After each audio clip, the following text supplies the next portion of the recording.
So I'm here with George Jones. George, you're in Vienna, Virginia. Is that right? Correct. Yeah, great. How long have you lived there? Well, I guess I've been here now since 19 this area. I've been here since 1973. Um, when I came back from Vietnam, and but I was stationed at Fort Belvoir, and this particular area right here in Vienna, we've been built this house about 20 years ago, but I've been in this general Washington D.C. area since '74. hmm You're originally from Winston-Salem, North Carolina. Winston-Salem, North Carolina. That's where I'm originally from. I'm originally from Columbia, South Carolina. Oh, okay. Neighbors almost. Almost neighbors, right? Right. Uh, and so, just kind of briefly, if you wouldn't mind, kind of sum up your service history. What branch were you in? How long were you in? And what did you do? Okay. I actually spent just about 11 years, active duty. I went in the military right out of high school, 17 years old. Uh, took basic training, Fort Bragg, North Carolina, and from there I always wanted to be a medic. I used to watch this old show that used to come on called Combat. I just wanted to be a medic. I thought that sort of was my sort of niche that I wanted to do. So after doing my basic training at Fort Bragg, they sent me to Fort Sam Houston, which is in Texas, for the combat medic training. Um, Being that I had just graduated and was only 17, I was still 17 at that point. Um, Out of over 300 medics, about 15 of us didn't get orders for Vietnam. All the rest of them got orders for Vietnam. I sort of later figured out that the reason I didn't go to Vietnam at that point was that I was still 17. So they sent me to Germany, and I spent about 13, 14 months in Germany, and I just didn't want to be there. Not that I didn't like Germany, is that, being at turned 18 then, you wanted that combat, you watched it on TV. And I want to tell everybody that it's such a huge difference from what you see on TV than what you actually experience. So what I did out of Germany, I actually volunteered to go to Vietnam. Each time I've been to Vietnam, I've volunteered to go. Lots of people say that, oh, you're nuts, but that young, you want to get in the middle of everything. You think you do. So I left Germany, came back home for 30 days leave. Then they sent me to, went to Vietnam. Was assigned at a medical aid station when I first went there. And then I ultimately wound up with a mechanized infantry unit. So in doing that, then I wound up with 7th Battalion, 11th Artillery. I was their medic, stationed in Tay Ninh, Vietnam, when I first went there. And that's where you really learn that, war is not like what you see on TV.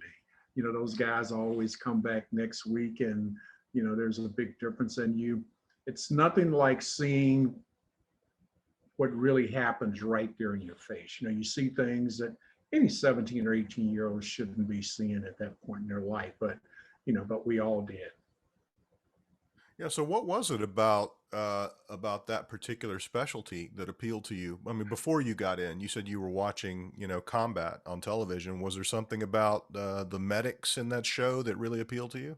Well, they were always, to me, they were always doing something positive. You're always helping people. There was things that you could do. And it's just, it's sort of like that little thing inside of you saying, this is my niche. It's like some guys, are, mechanics, that's their niche. I really admire them, or electricians. There was something early on, and I'd never been involved in the medical field for that 17, 18 years at all. But it just is what I wanted to do, because it was always something that, all the guys came to the medic, or like they used to call me doc when I was out in the field with them. So you got used to it. So it's just something that I wanted to do. And I really, I've enjoyed my entire career being in the medical field. Yeah, you continued to work in that field after you got out of the service. Can you talk a little bit about that?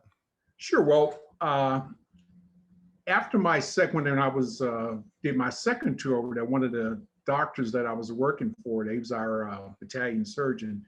He said, you need to do something other than be a medic.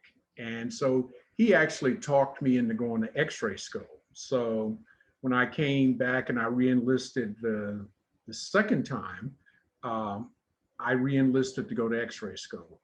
So when I went to X-ray school and came back from that, it was a field. It was a field that I saw a lot of promise in. That was you could make a fairly decent living in doing that. So initially, I just did X-rays. That's what I did out at Fort Belvoir as an X-ray tech there.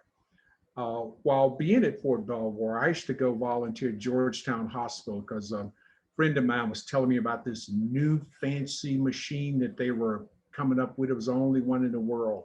It was called a CAT scanner. And I used to go over there and volunteer work just to learn how to, learn how to run it. So I did that, did that for about 6 months. And in the middle of that training is when I was diagnosed with this renal cell carcinoma, this cancer of the kidney. Um, and it's sort of funny about that at Fort Belvoir. What I used to do is just kidney exams. All I did was, the things that are called IVPs. So that's what I did all day long. So the dyes and stuff that they inject into you, I always wanted to see what that feel like, because, the patients would come in, they would say, hey, when I was injecting them, they were saying, they feel warm, feel like they're urinating on themselves, a funny taste in their mouth, tastes like a penny. So I always wanted to do that. Once again, being a little naive, I got one of the docs to agree to inject me with it just so I could see what it felt like. You could never do this today. You couldn't do this today anymore. But he injected me with it. And, I got all those tastes. So the reason that I did that is that whenever I did the patients, I injected all my patients and all there, and I sort of started them from beginning to end. I wanted to be able to tell them, because a lot of times if you're getting that injection, it's sort of frightening when you start to feel these things, especially somebody says, I'm peeing on myself. Well, no, you're not. That's the feeling. And, I could tell them that so you could easily relate to it. So since I had the dye in me, he goes, well, let's go ahead and take a picture of your belly, since that dye is in there, because it's excreted by the kidneys. That's how it comes through your system. And, we're looking for things like kidney stones and tumors. That's what I was doing with the test. So after he took that first picture, he came back in the room. He goes, do you have any pain on your right side? And I really knew this guy. He was a great guy. He just retired a couple of years ago. And I go, don't even start. So I thought he was pulling my chain. And he goes, no. So we took some extra pictures. And we found was that I had a tumor on my right kidney, about a little bit smaller than a lemon. It caused me no pain, nothing. So brief story short is that's how we found the tumor. We found it by mistake. We found it on a Monday.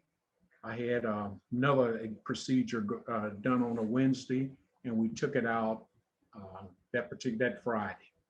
So it was all that quick, but it was just, some people say you were living right. It was sort of a godsend type thing, but it's things that was meant to happen. So it's almost sort of like I was getting sort of a payback for the things that I had done and seen and, and felt. So after that, I was in a medical holding company because since I was going to make a career out of the military, they told me three things. One, I could never be promoted again. I was stuck. Because two, I could never go to a combat zone again.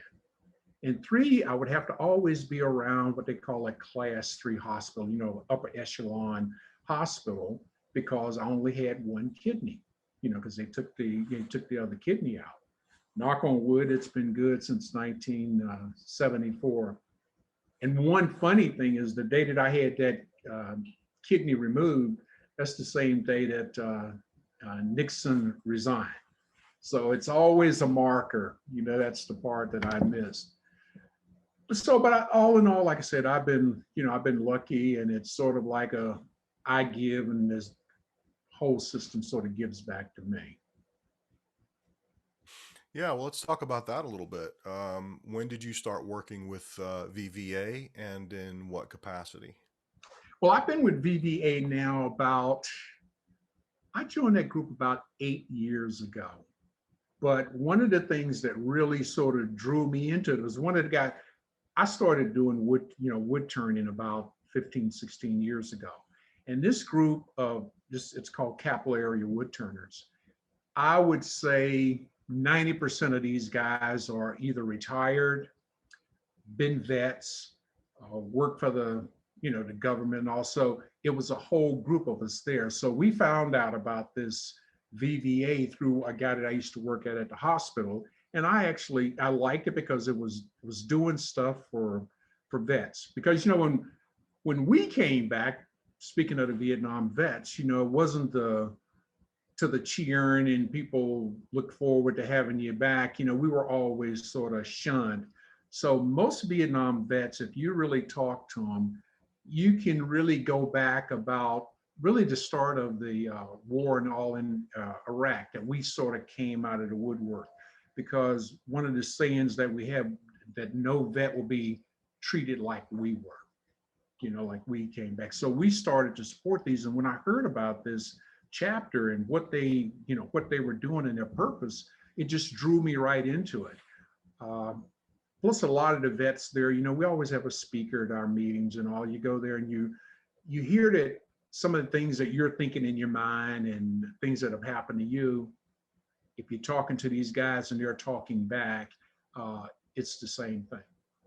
So there are like people out there that's just like you. Yeah. You mentioned, what it was like for you when you came home, and you're the first veteran I've talked to who came home, uh, stayed for a couple of months, and said, "Send me back." Um, can you talk a little bit about those 90 days and of all the ways to get out of wherever you were? I'm assuming Winston-Salem. Right. There are a million places you could have gone from there, and you chose to go back to Vietnam. So can you talk a little bit about those 90 days for me? Well, when I came and when I got out, because I was discharged, I had done my time, and I'm thinking, great, I got my honorable discharge. I'm going to do the GI Bill and do that. Well, coming back to Winston and trying to apply for a job, because I'm one that's sort of been proud all my life that I didn't want unemployment. I've never had a day on drawing unemployment because I could work. Well, after getting back, and applying for multiple jobs and not getting them. And, I'm thinking, I've done my time. I'm an honorably discharged vet. I had, at that point, I was a medic, but there was jobs around Winston. You either work for RJ Reynolds Tobacco Company or Haynes. So I was applying for jobs like that. Well, I went to uh, one of our newspapers there, and they had a job there that was available. And the lady that was taking the application, she made it very clear that I was not the right color for that job. Made it very clear. And an 18-year-old white guy came in who had not even been in the military, and this job was given to him, and they made it very clear. Also, at that point in my life, and had gotten married, and that whole situation was tough. People didn't want to understand what you've done. You really didn't want to talk to them about it. I just sort of felt myself going down a road to getting in trouble, and it was real easy because you start to see the negatives in everything. So I spent the time there trying to get a job and really just couldn't do it. My marriage was definitely falling apart, and so I just found that the order that I had been accustomed to with the military, it really helped. And I just knew if I didn't leave Winston, I was not gonna ever go anywhere. I've seen some of the guys that have come back and they didn't do well. So I elected to go back in the military. It was on my 89th day, because they give you 90 days after you get out to re-enlist, and you didn't lose your rank or anything. So when I did that, they sent me to where did I go to? I went to Fort Devens, I just didn't like the States. I didn't like what was going on. So I volunteered to go back to Vietnam. It was, even though it was scary and people go where you're crazy for doing it, you must have some kind of death wish. At least people over there depended on you. And excuse me, let me just cut this phone off. I'm sorry about this. So going back, I met some great people. And one of the things that I did learn each time I was in Vietnam was that there were people that you were associated with, you slept with, and you're in that same little muddy hole with them, that in a million years you never thought you would be around them. I mean, that's been the strange thing. There were guys, and I know there were guys that would look at me and go, I don't hang around with any black guy, or just the crazy stuff. But one thing about being over there is that everybody had to have each other's back. I mean, only color and all that really mattered was red, and that was blood.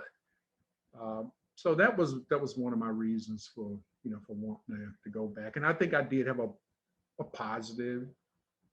My battalion surgeon, I still communicate with him after 50 plus years, but you just made friends. Yeah. Yeah. So, those connections, I think that form, the impression that I get is that, when you run into another veteran, even if it was someone you didn't serve with, a veteran from Vietnam or a veteran from any other war, that there's a sort of mutual understanding that exists there. And is that what led you to start sharing your wood turning with other veterans? Well, they initially shared it with me because that's how I got caught up with. I hadn't done wood turning since I was in high school. Mm.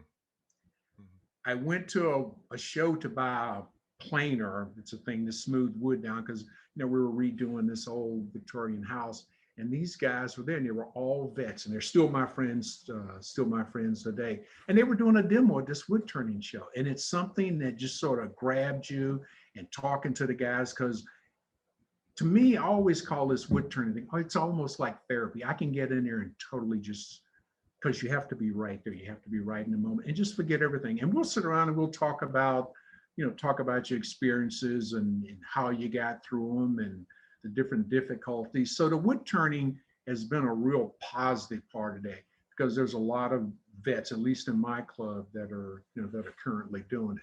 And the biggest thing that we've been able to do too is with like the current vets, the guys that are active duty right now, we draw them in, we support them, and it's really great. We had a guy not too long ago that came to our club to speak, to Vietnam Vet Club, and he was an amputee.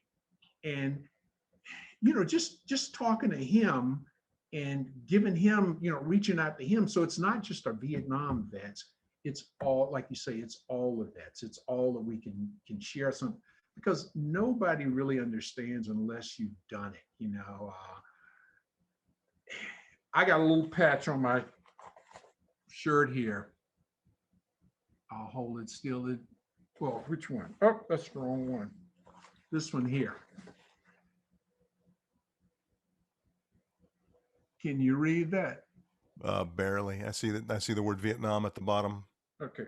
Well, basically what it says is, if you haven't been there, shut up. Because, we used to have a lot of people that would come up and, give the vets a hard time. And it's just sort of one of those things that, without a doubt, regardless of what your job was, whether it was a mechanic, a cook, or a medic, or a postmaster, everybody's got something to share. And everybody's job means that much.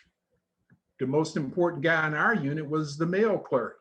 He brought your mail. If you're in Vietnam, that meant a whole lot, or your little goodies and all. So we all depended on each other. The guys, they used to depend on me. I was the medic. They took care of me. I had a guy once that told me I had to burn poop, but the guys in the battery says, no, Doc doesn't burn poop. They took care of that. So we all took care of each other. So that's, it was a big thing with it. Hmm. Yeah, I mean, I'd really like to zero in now on the time that you spend sharing your wood turning passion with other veterans. Now that it's been sort of passed on to you by veterans, how do you pass it on to others? Do they come to you, or does word get around? How does that happen? Well, what we do is this Capitol area wood turners, we'll have vets that'll come in, and we'll show them how to turn, show them how to safely turn. I'm also on the board of governors at Aramont School of the Arts in Tennessee. We have a veterans program there that we give vets scholarships to come there, but it can be in anything from painting to wood turning. So that's been a big plus in doing that too. And I always say that wood turners are sort of like pushers. You always want to get that next person hooked in doing it, because it's amazing. It's peaceful. You got to be right. And a lot of the thoughts and stuff that are in your head, you have to throw them away, because nothing else can be there except that. So our club brings vets in. We were mentoring some vets out at Fort Belvoir, but due to the COVID, a lot of, that face-to-face stuff has had to stop our club. We didn't disband, we do Zoom meetings. So you really can't get out there and touch them. The chapters meetings, what I had started doing, and I think a lot of the vets liked it, when we'd have our meetings, I would always turn a piece, take a piece and we would raffle it off. So that piece always went. So I've even got comments now about they miss getting the pieces that I turned, because we had 12 meetings a year, and I would always donate a piece, at No, that. I'm sorry, would you turn the piece at the meeting, or would you No, turn? I would no, I wouldn't. No, the piece I would turn prior to going to the meeting, I see. Yeah. and then I would finish that piece, and then we would raffle it off. Doing that. So I think and the wives liked it too, because the wives come to the chapter meetings to do that. So that was sort of my way. And all my pieces that I do, I always sign the bottom of them. I love the 25th Infantry Division, so I would always sign the bottom of my pieces. And one thing I learned is that nothing's perfect. So I sign all my pieces with my name, 25th Infantry Division, and nothing's perfect.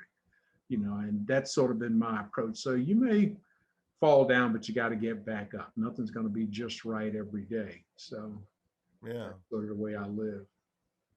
So take me into that. Take me a little bit, if you can, into that headspace that you're in when you're turning a piece of wood. Like, what are you feeling? What are you smelling? What are you thinking about?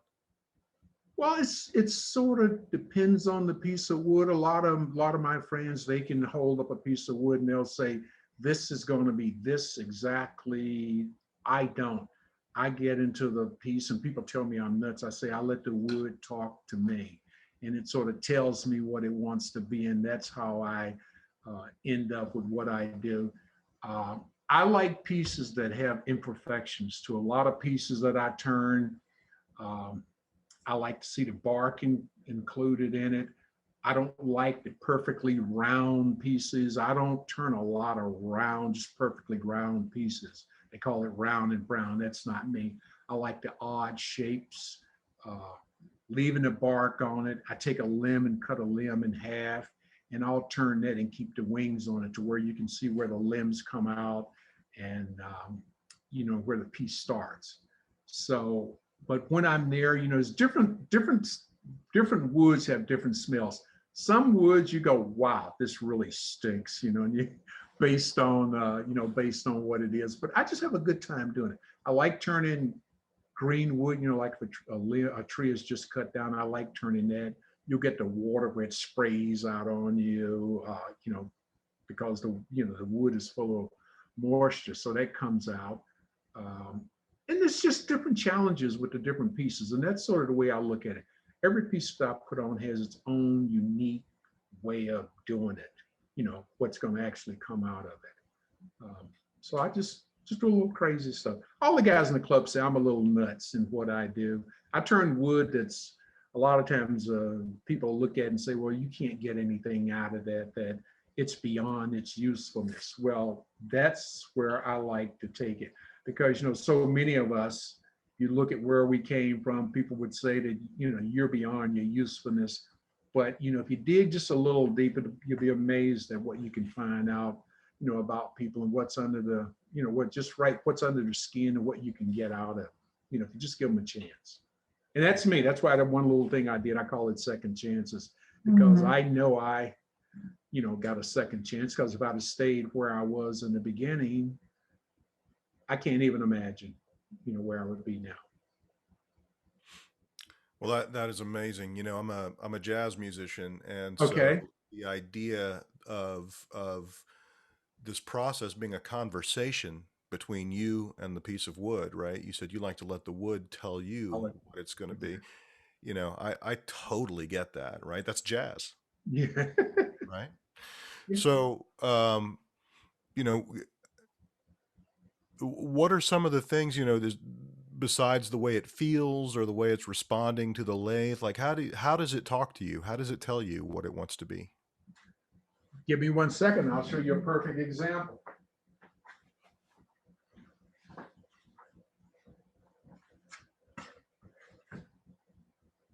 Can you see this piece? I can, yeah, but the podcast listeners won't be able to see Okay. it, so All right. you But have to just describe pieces. it. Okay. Just pieces like this. This is a piece. It has a crack the entire way through it. I've had pieces like this with big cracks in it, and it's just a challenge. Can you turn it before it breaks in half, or breaks off the lathe? I've had pieces to do that. So when I first started doing it, I thought, I'm a big guy, I can do this, and I can just muscle through. Well, no, you can't. You got to be gentle with it. You just have to let. I've learned how to listen at the wood. I've learned how to, to listen at the tool, because the tool's making a certain noise, the wood's making a certain noise, and it's like your jazz. When they play together, you get much smoother cuts, and you can get all the way through it. But if you fight it, and I got a couple holes in my shop in the walls there where I tried to bully a piece, and it breaks up on you. It flies off the lathe. And has that translated into how you deal with people, in veterans in particular? Exactly. I think that has a lot to do with it, because a lot of vets, they come back with with a lot of anger. I was one of them too. Uh, and you just have to know how to get that out and give them their time. And that's what I try to tell people. You have to give them their time, and they'll come around. Uh, if you give them the time. But if you try to force them to do certain things, or try to make them feel bad about what they were part of, because really all the vets are just doing one thing. They're following orders. They're doing what they're been told to do, and so I think that's a big point. So yeah, that's a big point in how you go about doing things. Yeah, I was just thinking about, how you described it. If you try to muscle it, it breaks, right? That you've become really, really good at listening to the wood. And I think, that's the way all kinds of relationships are built, not just a relationship with a piece of wood, but relationship with people as well. Right. And if in the well, I retired about 4 years ago now. And, I worked in one hospital for 39 years. And, you see and meet people, and, a lot of these patients have become lifetime friends. And the particular area that I worked in the hospital, you were never, they never came near, you were always looking for something bad. That's what I worked in diagnostic radiology. So you're looking for that tumor, that bleed, that break. They never came to see you because, it's like a day at the beach. So you had to learn how to listen to people, even to get through that exam. I don't know if you've ever had an MRI, but getting the MRI is not that hard. It's keeping the people on the table. That's the thing. So you have to have a certain amount of how you're going to do that. So I applied a lot of what I learned in the military, and how just dealing with vets and all, to doing that, to doing that too. So one is the same.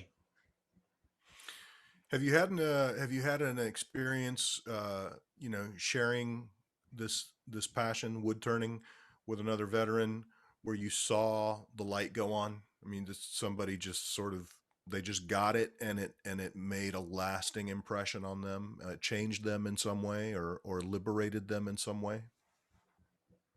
Well, I'll say that, I've become an outlet to people. I think people, that was their outlet. It's almost, like I said, I call it therapy. It still is, it still is for me. So yes, and I think anybody that does it, and a lot of these vets, they have a lot of, I won't call it anger, but sort of fear built up in them. And it's sort of that way of letting them let it out. And you see the smile, you sort of see the light going in their eye when they're doing something other than thinking about, the bad things that happen. Yeah, I get that. Therapy. Is there, I mean, without naming any names, is there a particular example that stands out in your memory of a big therapeutic success? I remember once when I was down at Airmont, we had these sit down lace, and they had a double amputee that came in. And, turning most of the time, 90% of us are standing up to do it. But the school bought a sit down lathe to where he could turn sitting in his chair.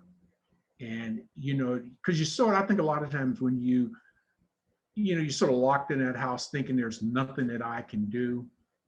And then when you turn it, even if it's not turning any more than a pin or a small bowl, but to see that, those shavings come off. So we did have I do remember him, and he had just a great time doing it. And I think he's going to the school just about every other year, after that. Hmm. You still in touch with him at all? Still in touch. Oh yeah, I got a lot of friends that vets that don't live here necessarily, but we became basically lifelong friends.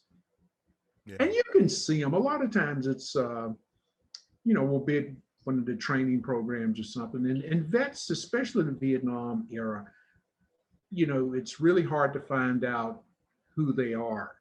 And then you can get them to start talking about the experience. Well, me, what I've always done, anytime I go, I wear, this is one of my smocks, and I got all my unit patches on it. So that sort of draws a lot of people out. They look, oh, I see this. And next thing you know, you're talking to them about their experiences in Vietnam. So until really, like I say, the last 10 years or so, most of the Vietnam vets never were proud about being a part of it. One of the things that really strikes me about Vietnam veterans in particular, and my father, my father was a Vietnam era veteran. He didn't get called to go to Vietnam, but he was in the service at the time. One of the things that strikes me about your group in particular is the degree to which you take care of each other. You had a quote in your WETA piece, which I watched, called "Life's Second Chances." Mhm. You said we came back and we were ignored, and it reminded me of the fact that the wall in D.C., the Vietnam Veterans Memorial, uh, was not a gift from a grateful nation. It was a gift conceived and built by Vietnam veterans for each other. Right. Um, do you have any thoughts on that? And what sets this generation, that particular generation of veterans, apart? Well, I think with us, it was the one that we weren't in the Great War, World War II, or Korea, and all those guys sort of came back. We basically were looked at as losers, like we lost, and it's all about winning and losing. Sort of like that day going to a baseball game, you happen to lose that game or something, and everybody's down and they're a little bit maybe ticked off at you. What more could we have done? I think the vets did everything that they possibly could do. So, like I said, there were protests and all going on when we got back, against the war. And I could see protesting against the war, but you can't protest against the vets, because the vets went there because they were told, their country says we need you. And we were all, fed a little bit of, not troops, half troops. We're going to fight communism, because that was my whole thing. I thought, oh, well, we're going to go over there and, we're going to wipe these communists out and all of that. Well, it's about more than that. If you really looked at the history of Vietnam, this thing has been going on for ages, and they're proud people. So, they were not going to have somebody just come in and take them over. But that's not what we were told. We were told we're going to fight communism, and they're being invaded and all of that. And so many of the people that were making the decisions about the war never served in the war. They were right back here in the district. They were making decisions on the ground that really affected the guys on the ground. And it's like they had no idea. Yeah. Do you have any thoughts on how the experience of veterans returning from Iraq or Afghanistan, how their experience was made better by your generation, right? You wanted to make sure that in the future veterans didn't come home to the kind of experience that you had at your homecoming. Can you talk a little bit about that? I think that, you hit it right on the head with that. All the vets that I know, we were determined that was not going to happen. That was not going to happen to them. And I know there were a lot more horrific injuries and stuff that came. I mean, our generation was not greeted at the airport with people waving flags and saying thank you for your service. And now I have wearing one of my caps, people thank you for your service. We were determined that was going to happen. That's one of the functions of our chapter. Our chapter now supports vets if a vet needs some assistance, and we all get into that little box at times. I remember, heck, I was that too. Vet runs tough on the rent. Our particular chapter helps with that. And there's a lot of chapters that do things like that. We have guys in our club that are mentors in the court system. Sometimes these current vets come back and they get in a little bit of trouble. And we have people that are there for them. There was nobody like that for us. If you came back and even if you talked about the problems and the stuff that you saw or were part of, you were looked at as being weak. And I think that if you talk to your dad, he'll tell you that was one of the things you just didn't talk about, because you were, you're weak. PTSD, lots of us came back with PTSD, but you never would say it. I mean, next thing you know is that, you're just a wimp, you're a coward or whatever. But, seeing different things and being part of, different experiences, you just can't get beyond it, and people need that help. So that's why we're determined to help the current vets today. And the thing is, I think they'll pass it down if if there's other vets that's coming back. I think they're willing to pass it down and help as well too. Right. Right. Um, I'm sorry, my head is just spinning now because I'm thinking about what a significant pivot that was, right? Because I imagine that World War I vets looked at World War II vets and said, "Oh, you guys didn't have it that bad." And then World War II vets looked at you guys and said, "Oh, you guys didn't have it that bad," Yeah. we, and now your generation has said, "Yeah, that's enough. Like, let's all just recognize that war is hell. It doesn't matter what war you were in or whether you won it or lost it or how it was perceived. War is hell for everybody who's in war." Period. Period.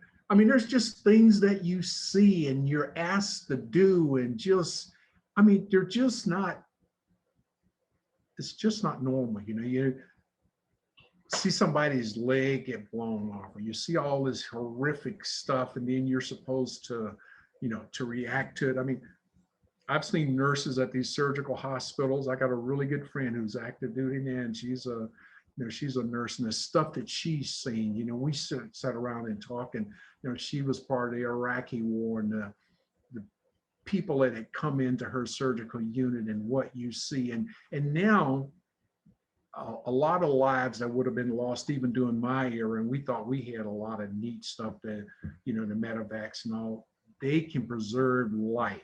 I mean, we visited vets at Walter Reed, a while back, and you see these guys that are really just, there's nothing really left. During my era, they would have died on the battlefield, but now, they can do different things to maintain them. So people have, like I say, you have no idea the things that they are also asked to do.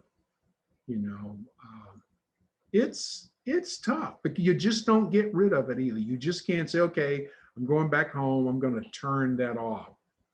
The ones that turn it off, I think, are the ones that, just completely turn it off and block it out. I think those are the ones that really have a lot of problems, later on. That's what's really good now about at least having an outlet that you can, you can talk to somebody, you can pick up the phone. They're making, conversations a lot easier to have than a while back. Even the guys, the Second World War, I mean, they couldn't talk about their fears. Look at some of the stuff that they had to do, but you had to lock it in because you didn't want to appear as being weak. But it's crazy stuff. War is not fun. Yeah. I'm assuming that you have been to the wall probably Yes, multiple. many times. Do you remember the first time you went there? The first time you saw it? I remember the first time I went there because initially, and you can look at history, there was a lot of us initially that didn't like the design of the wall, being sort of like this. Some guys are calling it like a black scar. You buried us under the ground. Thing that we didn't have a monument that you could just walk up to with the statues and all of that. But after getting there, and then when they did the addition where they did the three soldiers standing there, I think that helped. And then they finally put the one about the nurses that's there, and you got to spend some time. It made a little bit more sense, but it's just amazing there to go and see all those names. You ever seen it? I You ever have. been there? Yeah, it's come around, but it took a lot of us a long time to, sort of totally accept what it is. It makes a lot more sense now, when you look at it, because it does sort of give you that chance to sort of get down, not being exposed. And you see a lot of guys there, can sort of expose their real emotions right there. Whereas, standing around the different statues and all, you can't. So it's been good. And when you go there, is there a particular section or a name that you look for? Like, how do you relate to the wall on your visits? Well, there's one guy that I always go and I see his name because I was the medic when he died. He got shot in the head. So I always go and see his spot, on the wall. I always visit those three statues because, I mean, just every inch of it, I just look at all the detail they had, from the guy with the mosquito repellent in his, in his head, just the little small things that they do. The black guy with the towel around his neck, just so I really liked, and I really like what the piece that they did with the nurses. So and I really like going at night. I've only been down there a couple of times in the chapter went during the daytime. I like seeing it, what it has to offer at night. Because if you talk to most of the Vietnam vets, all of us hate at night. You hate it when the sun went down. You couldn't wait until the sun came back up, because that's when most of the really bad stuff happened, when the sun went down. Wow. Good. Well, listen, this has been great. If there's anything that I didn't ask you that you think I should have, we still have time. I'd love to hear any thoughts you have to add on any of what we've covered, or things that we didn't cover. Other than, this hospital that I worked at, was a constant, give back. Working there, that was, a big part of it, too. And just being able to transition from being a soldier, and then people accepting you for what you could do, what you could offer them as far as taking care of patients. That's been the big part of, what I do besides the attorney, that part of it. And initially, when I retired, it was sort of tough, but I turn every day. I turn, and now I've started just painting now, Tucson painting now as well too. Um, Especially right now, we're all sort of locked away. We can't really do anything. We can't really, get together. And I think that's tough on everybody, not being able to get out because we're just not that kind of people. You always want to talk and touch and that kind of thing. So I'm waiting. There's a couple of guys that I want to teach to do some of this. I like abstract paintings to do some of that as well too. But until we can uh, get that squared away. We can't do that. Yeah. And that's your work there on the wall That's behind? all the stuff. My downstairs, I finished my downstairs about 15 years ago, and it's full of my wood turning and paintings. And if I'm not painting, I'm turning. And now what I've started to do is combine the painting and the wood turning. So I'm painting some of the exteriors on the bowls. I do this form, but I like abstract. That way everybody is right. Nobody can say, well, I don't like the way you drew that dog. Well, I don't draw dogs, so you can always find something that fits you in a piece. Yeah. Yeah, that's amazing. And so the painting, in terms of therapy and headspace, I'm imagining that you go to a very similar place as when Same you're turning place, wood. the same, but it's a little bit messier and with the painting stuff, but I got an area that's all sort of wrapped off that I can do this in. So it is, you really get into the same thing. And then, like I say, when you start to look into a piece and you find something in there for yourself. I got one piece, and it just, to me, I call it my vet piece. And I find this guy that's in the picture, he looks tortured, in the piece. It just looks like he's sort of screaming, but so it's good. Hmm. I just want to check one thing before we go. I know that I got some a specific set of questions from Callie that she wanted me Okay. to ask you, and I want to make sure I didn't miss any. All I right. think I did. I think I got them all. And of course, now my Outlook is freezing up because You touched it. because now's when I need it. Let's see. Uh, Here we go. Callie. All right.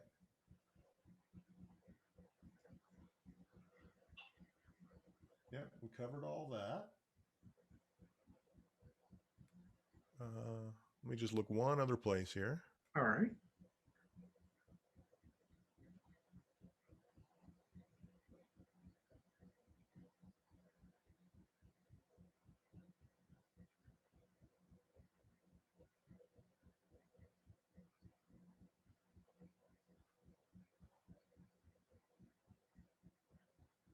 No, I think we've covered it. I think I got Callie's questions as well as mine. So if I find out that I'm wrong about that, um, maybe I'll see if I can get you back on for Oh yeah. 15 minutes, Okay. just to fill in any blanks that I may have missed. But I think we've covered it, and I think I've got enough great material to do, several episodes just about you. So the challenge for me is going to be, you know, how do I make this? How do I cut this down to 15 really compelling minutes? All right. Good. Um, And the so one thing I'll say in closing is that, we all have something to give. You'll be just amazed if, sometimes you think it's not much, but I've seen people that are down and out, but everybody's got something to give, if you just give them the time to do it, and just share what you got. So we all sort of share. yeah, and I think when you do that, you know, uh, sometimes you help that person become, a sharer. You know what I mean? Like Right. you light somebody up. You light up 10 guys, right? And those 10 guys light up 10 guys each. You know what I mean? It starts to spread. So I Right. think there's a real beauty and a real poetry in not only sharing your gift, but helping someone discover theirs, Right. which they then can turn around and share. Yeah. You just move it right along. That's like I say, that's what got me, and just hanging out with these guys and doing this stuff. And you're almost forced to sort of share. You can't hold it in. You got to do it. It's like, hey, somebody helped me, gave me a hand up, and I'll give somebody else a hand up. You're not looking for a handout. You're just looking for a hand up. So. Yeah. When did you buy your first lathe? I mean, how soon after you discovered wood turning did you go out and invest in the tools? Well, what I did is I stood there and watched them for 2 hours. By the way, that machine I went out to buy, I never bought it. So I watched them for 2 hours. The guy was turning a little bowl. His name was C.A. Savoy. And he was turning this little bowl. He turned it, then he gave it to me. And he gave me a card to the club meeting. I went to a club meeting and they had this 50-50 raffle, and I won a gouge. That's one of the tools that you use to turn it. So it's like, okay, I got this gouge. Now, what am I going to do with it? So I went out and I bought a little small lathe. And as soon as you touch that wood, it's addictive if you ever try it. It's sort of scary initially. It's definitely scary. And you go to the club meetings and you meet these guys, and then they show you how to really do it. Next thing you know, I bought a medium-sized lathe. Now I got a full-size lathe. I've turned, biggest piece I've ever turned is 4 feet. I do a lot of abstract, on that too. So it's been about, I bought about my big lathe about 13 years ago, but I bought my first lathe within the first 6 months of going to this meeting. And these guys just pull you right down the rabbit hole. And because when I was working, I would go out, most times I'd be at work by 5 a.m. I'd leave sometimes 7:30, 8 o'clock at night. And working in the medical field there, especially my last 5 years when I was administrator of the department, you need some place to sort of let your hair down and relax. I'd come home every day and would turn sometime an hour. Sometime I made nothing. Sometime I made nothing but shavings. But you could always take that tensions of the day, and you could drop them right off on the floor in shavings and all. So like I said, it's my therapy for work, and it's my therapy for what I've been doing. It's an unbelievable hobby. Well, now you've got me wanting to try it, and I love that. I love that line about sometimes I made nothing but shavings. Exactly, and that's really. But I was satisfied. It sort of gives you that way of taking that second breath. Okay, now I can breathe. So it works out. All right. Yes, you tried. You tried, and you'll be hooked. Yeah, that's what I need is another expensive hobby. Right? You can see I've got one already. I see. That cost me more than it pays me. So yeah, but I don't know what I'd do without it.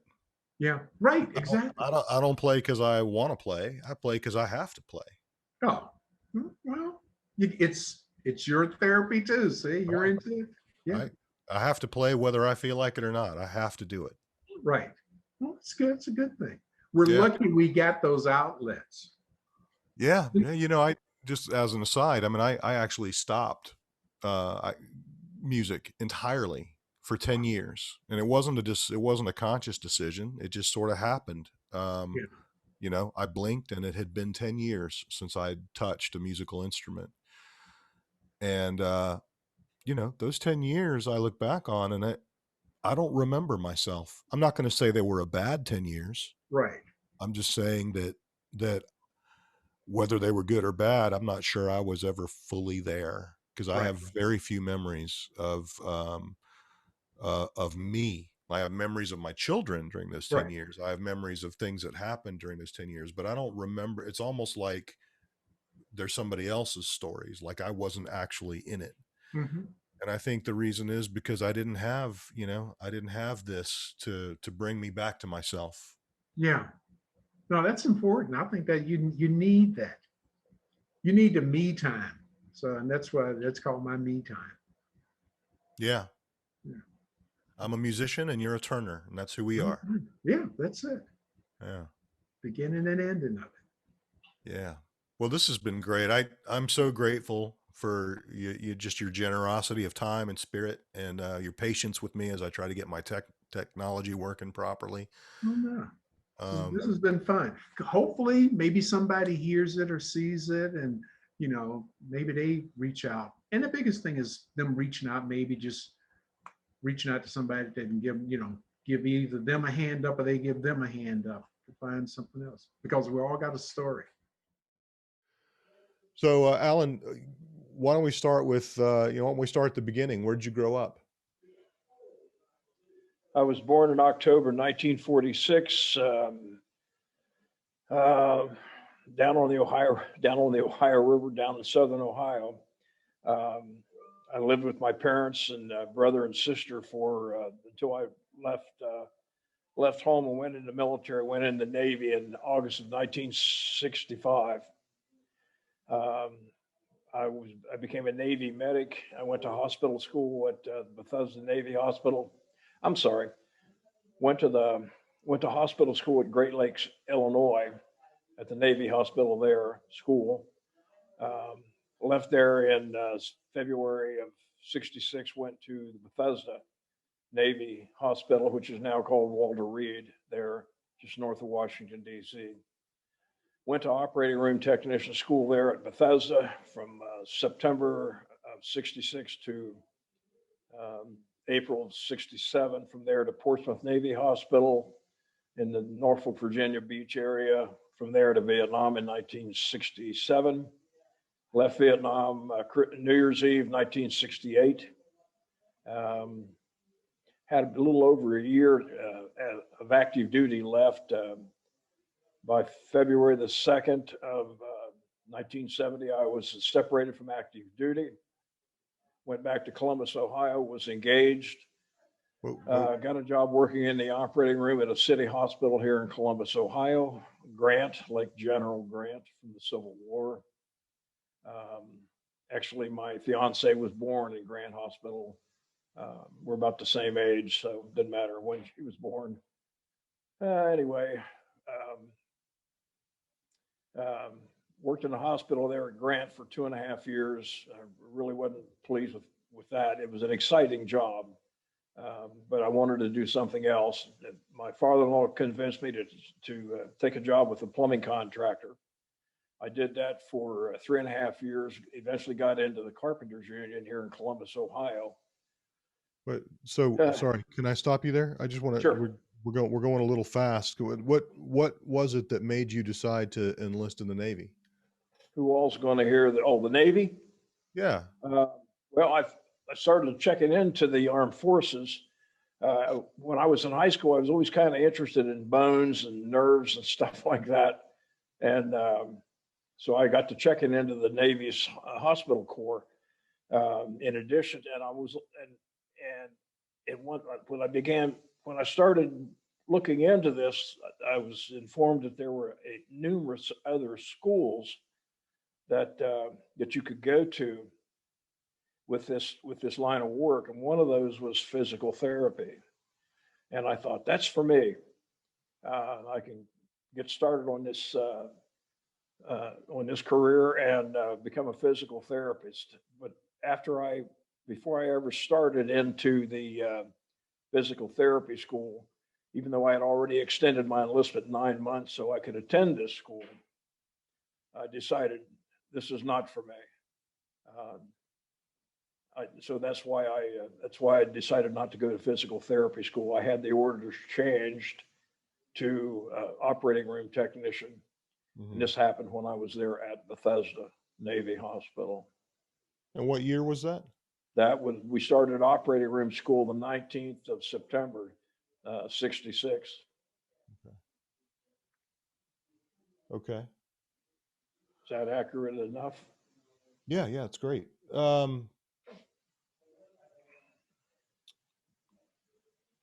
So your reason for joining the Navy was because you wanted that training. You wanted training in healthcare.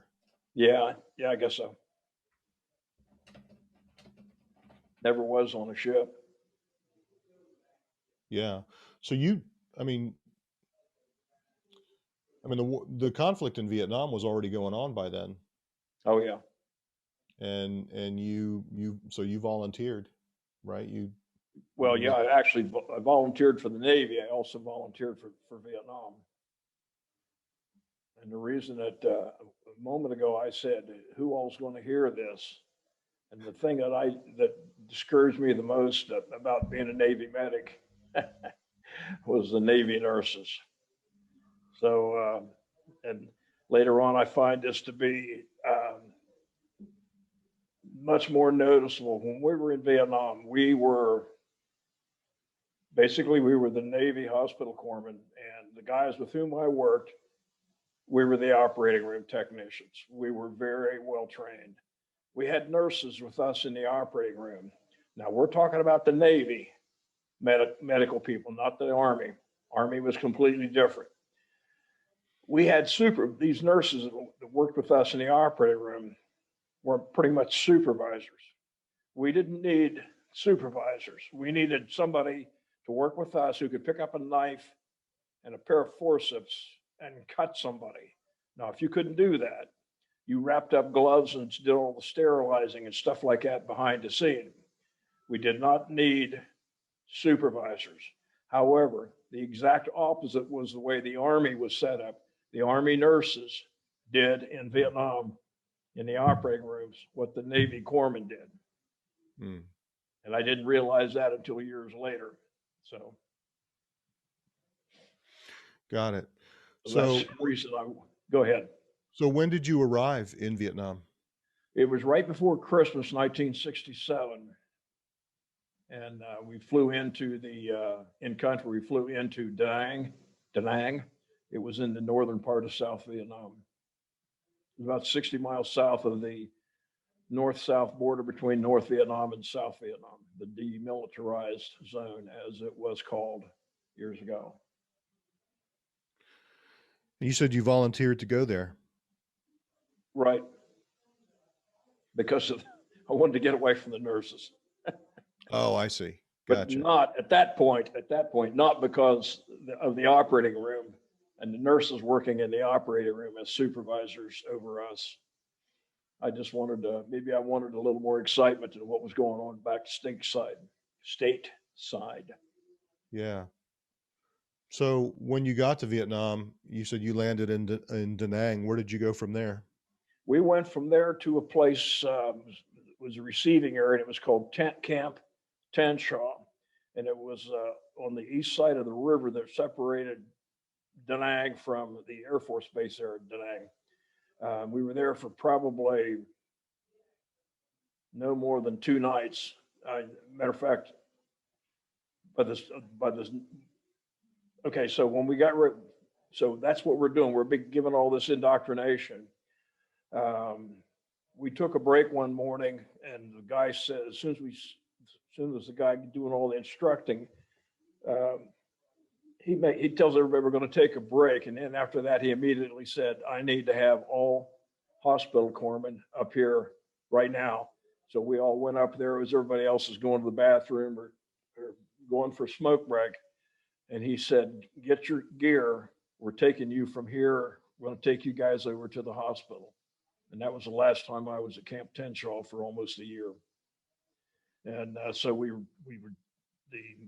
the next assignment is the Naval Support Activity Hospital, Da Nang. And this is about 3 miles south down the coast from the actual Da Nang proper, I'll call it. This was a real place. I used to say to myself, I will never forget this place. I don't know. I'm going to say we had like maybe 15 or 20 operating room technicians. We had, let's see, 3 nurse anesthetists, and we had, I don't know, by that time there in the operating room, we had 3 nurses, Navy nurses. We probably had 10 surgeons, and maybe another 5 or 6 what we call general medical officers, GMOs. And then after about 6 weeks is when the Tet Offense comes along. Actually, not even that long, probably closer to 4 weeks. This was you may be familiar with that, the 1968 Tet Offense. Okay. And so that was enough time, excuse me, that was enough time for me to get familiar with what we do there. And then the Tet Offense arrives. It was not uncommon Michael, for us to work 24 hours and be off for 24 hours. But when this Tet Offense thing came along, it was 24 hours. And then it was an additional 24 hours and an additional 24 hours. There was no stopping. We were absolutely overwhelmed. It got to after about two days of this, most of us had not eaten. The entire operating room crew is working, and we haven't eaten. Somebody was smart enough to send one of us over to the dining hall and have the guy make us up sandwiches and oranges. The sandwiches were salami with mustard. I'll never forget I used to say I'll never forget the flavor of it. It was good. The bread was delicious, and then also chocolate milk. And for like probably at least 3 weeks, that's what we ate. And we usually ate around 3 or 4 o'clock in the morning, and then you wouldn't eat again until things slowed down a little bit. 3 o'clock, 4 o'clock in the morning. So when that finally came to an end, it's like, whoa, what do we do now? So several months would go by, and it seemed like every 2 months after, and this Tet Offense thing started about the end of January of 1968. It seemed like about every 2 months we would have another offensive where there was a lot of aggression. We were overwhelmed with casualties, but not as bad as the 1968 Tet Offense. And I remember as months went by, and we'd get the new guys in there, and we'd be busy, and you'd hear one of them say, "Man, when is this going to end?" And one of us old timers would say, "If you think this is bad, you should have been here at Tet." And I've heard that phrase repeated numerous times. And one of the doctors one day said, "Listen, when they tell you you don't know what it was like, I'm telling you, you don't know what it was like." There was no stopping. I know there were a lot of casualties that we could have done something more, probably even saved a lot of them. But because of the injuries that some of these guys had, it was just not practical to try and save them when we had so many other people that we knew we could save. I never felt bad about that. That was not our decision. That would have been up to the surgeons and such. I never felt more valuable than the year that I was in Vietnam. So you did just the one tour, the one year in Vietnam? That's correct. Yeah. And you felt like that was where you belonged, right? That was where your interests were and where your training was. And yeah, I agree with that. so you said you separated from the military, from the Navy in what was it, 1970? 1970, yes, sir. February the 2nd, Groundhog Day. Groundhog Day. And did you go back home from there?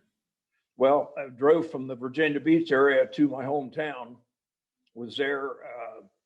My fiance's birthday was February the 3rd, which is also my mom and dad's anniversary. So I'm there late anyway. So on the 3rd of February, I'm on my way to Columbus. Had dinner with my fiance and her parents. And then the next day I started looking for work there in the Columbus, Ohio area. Went to Children's Hospital, world famous place. Even back then, went to Grant Hospital, of course. I can't think. Ohio State, of course. And then and eventually I was contacted by somebody in Human Resources, I guess, wasn't called that then, and to come back to Grant Hospital for an interview. And later on that afternoon, I was hired by the people in Human Resources at Grant Hospital. And you also became a volunteer firefighter around that time? Well, that would have been about 4 years later when Kathy and I were married in June of 70. So our first home, you might say, was a beautiful mobile home, and the lot where this mobile home was the best spot in the whole area.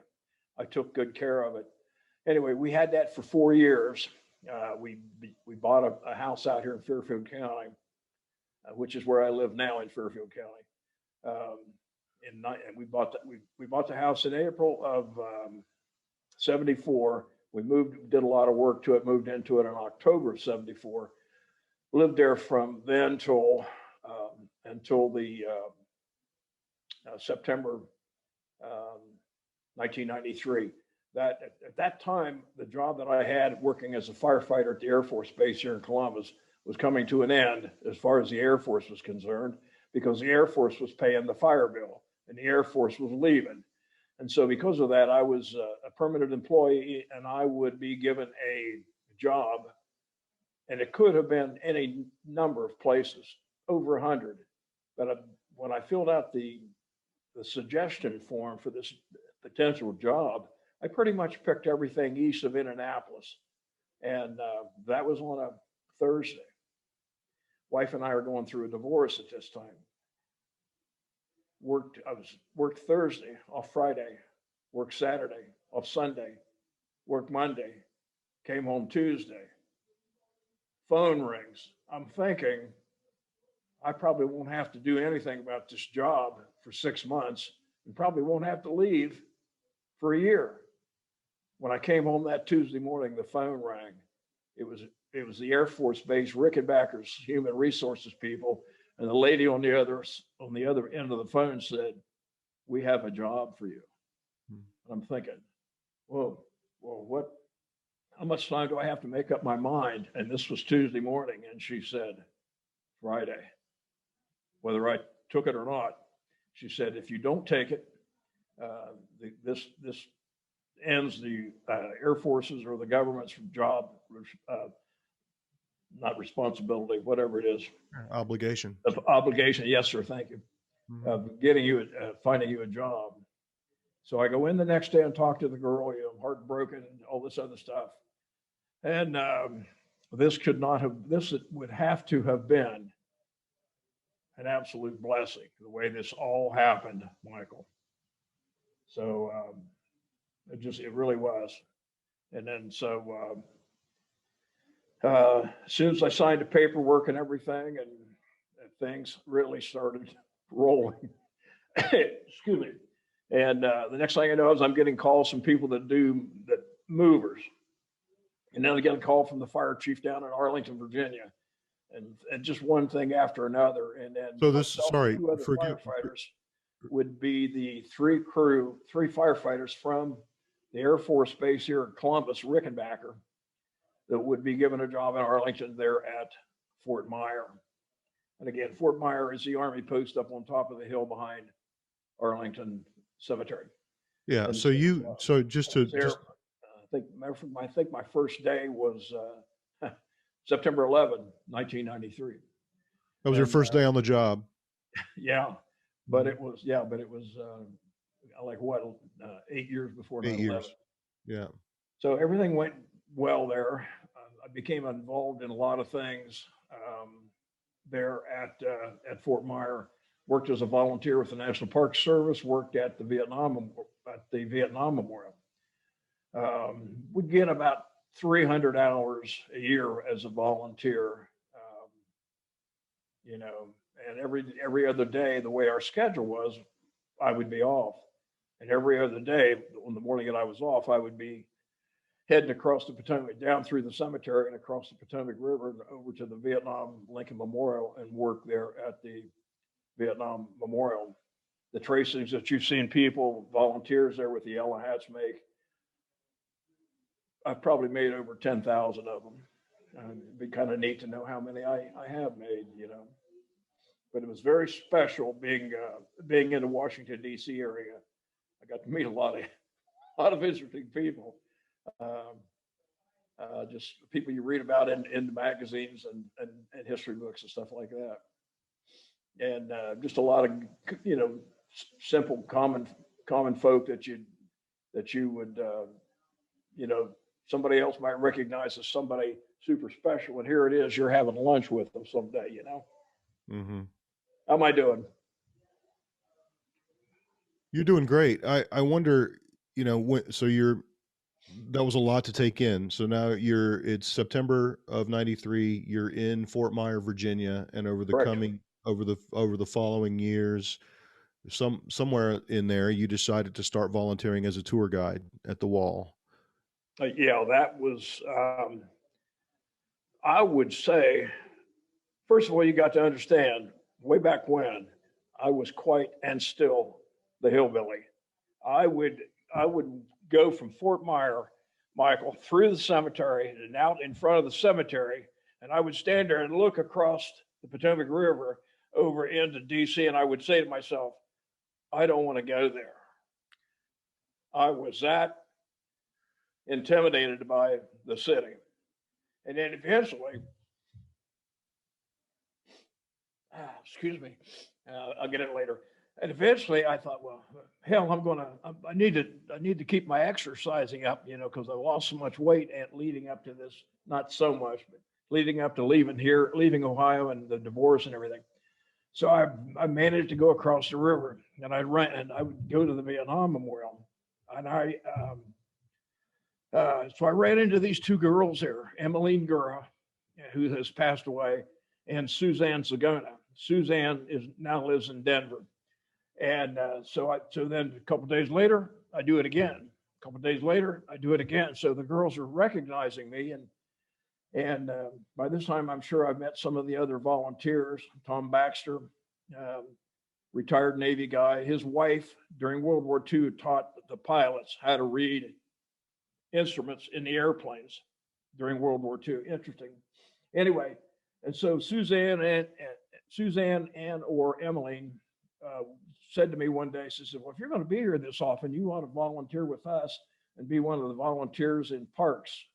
That's VIP, volunteers in parks. I really wasn't crazy about that, but that's what I did.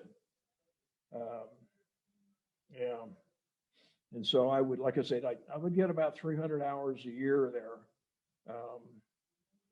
In 1995, leading up to the Memorial Day weekend, the Veterans Weekend in November, one of the National Park Rangers says, I need you to write me up a biography because we want you to be the volunteer who sits on the stage that represents all the other volunteers. So I did.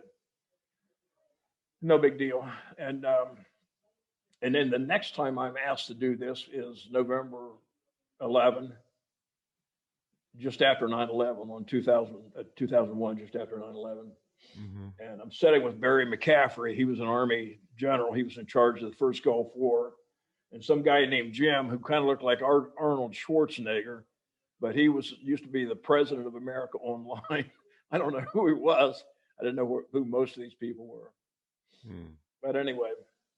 Well, let me ask you a question about that time that you spent as a tour guide. It occurs to me that, you had your own very personal experience for a year in Vietnam.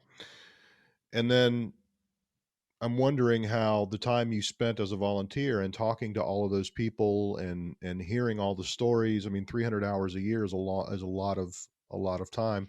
I'm wondering how that experience changed or enhanced your own experience having been in Vietnam. Like, do you think about Vietnam differently after spending time at the wall?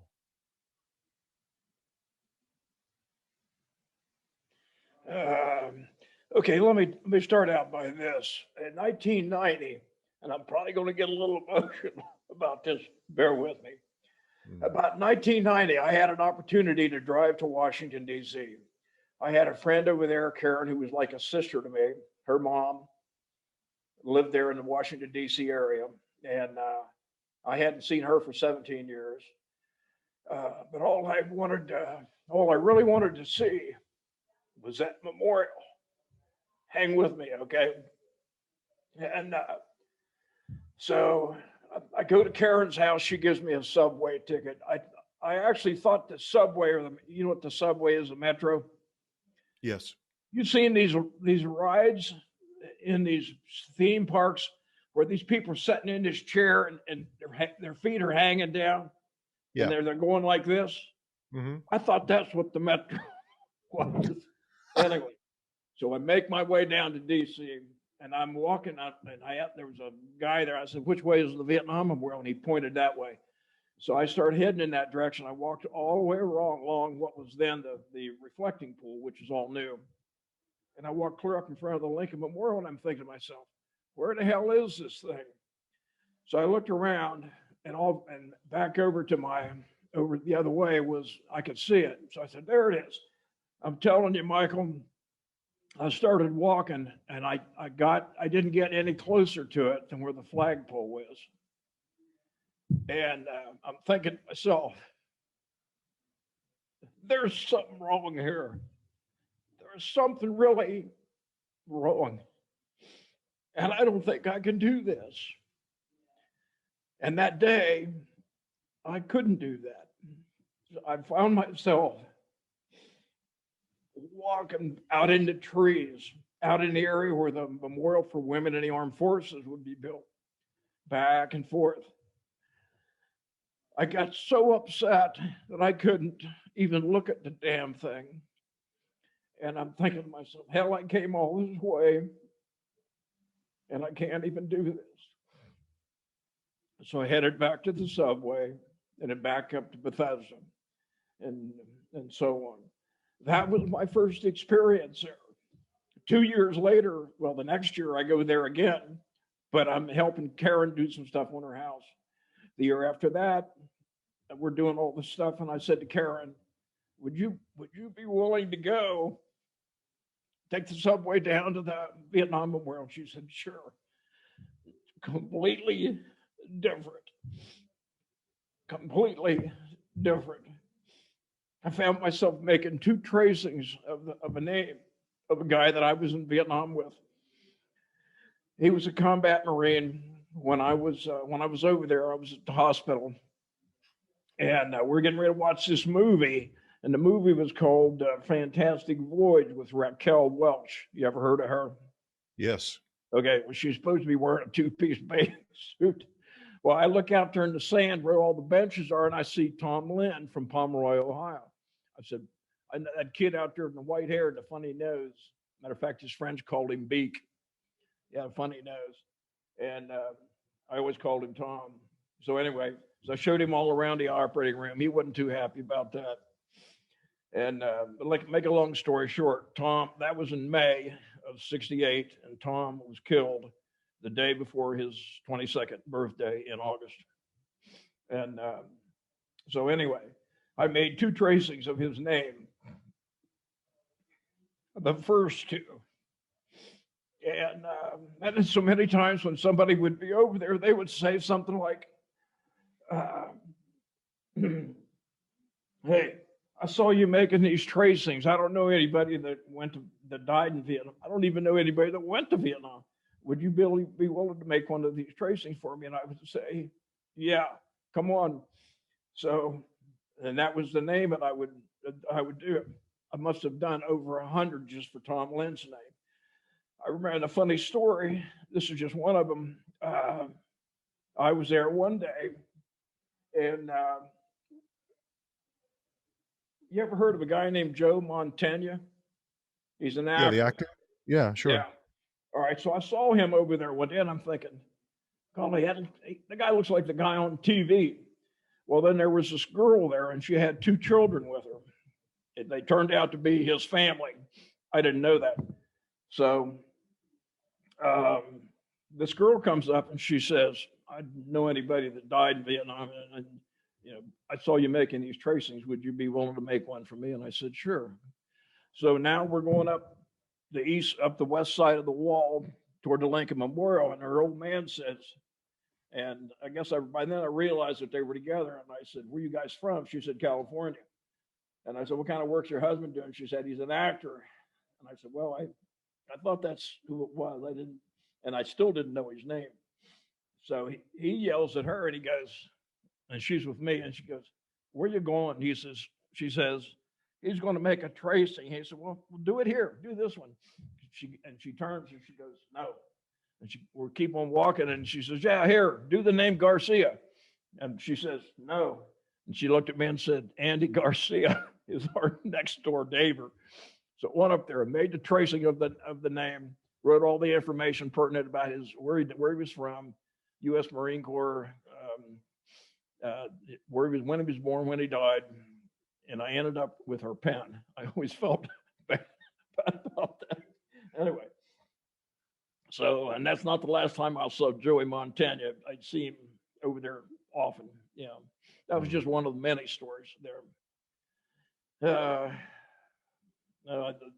We called that place the magic place. Those of us that worked down there were just these incredible coincidences.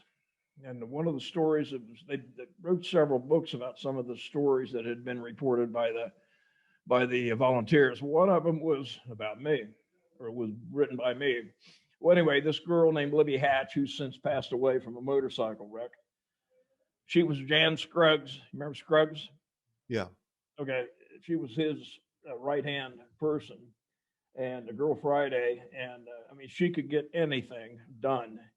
So she sends this letter out, sends me a letter. She sends everybody else with one of these, machines, computers, and she wants everybody to write down an interesting story.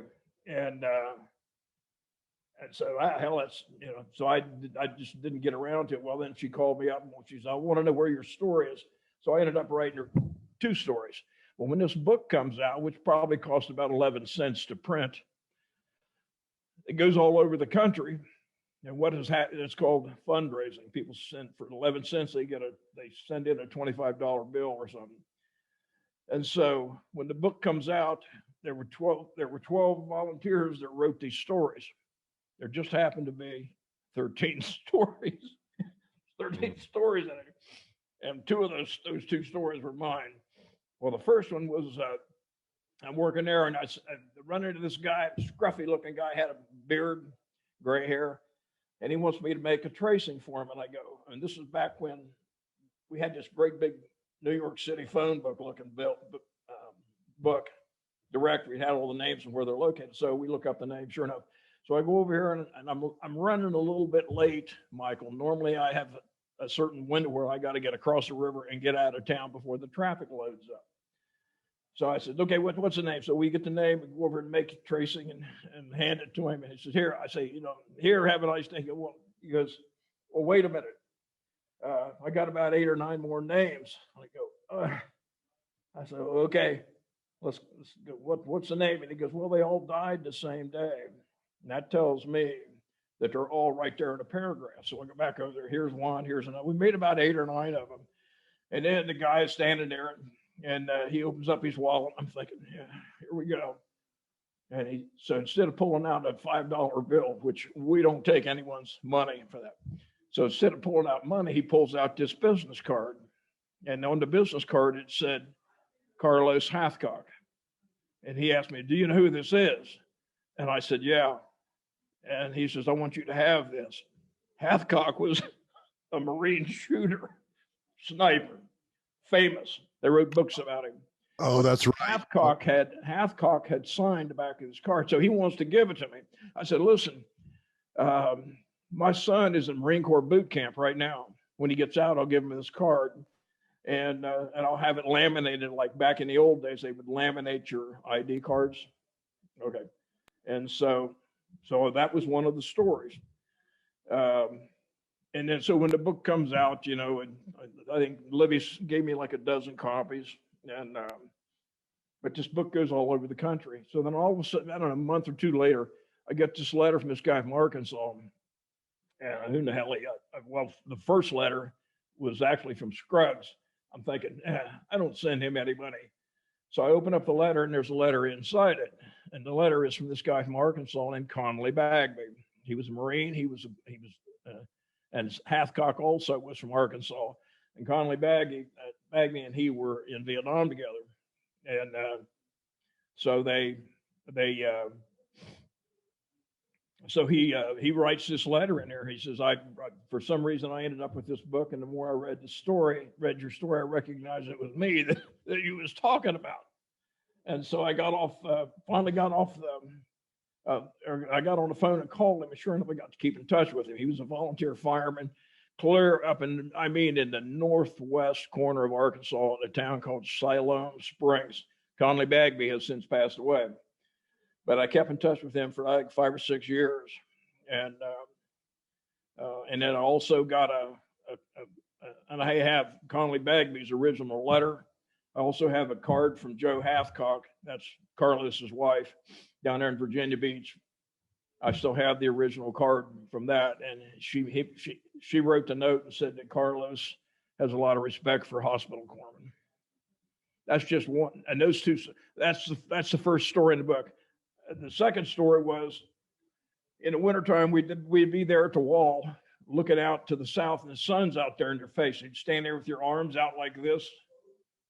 It's warm, and so that on a day when it was maybe cold, maybe the sun wasn't shining, crows would come across the road come across the Independent Constitution Avenue. They'd crash land out in the grass out beyond the wall. They'd walk back toward this black wall, and they would stand there and flap their wings, Michael, and caw at their reflections in this wall.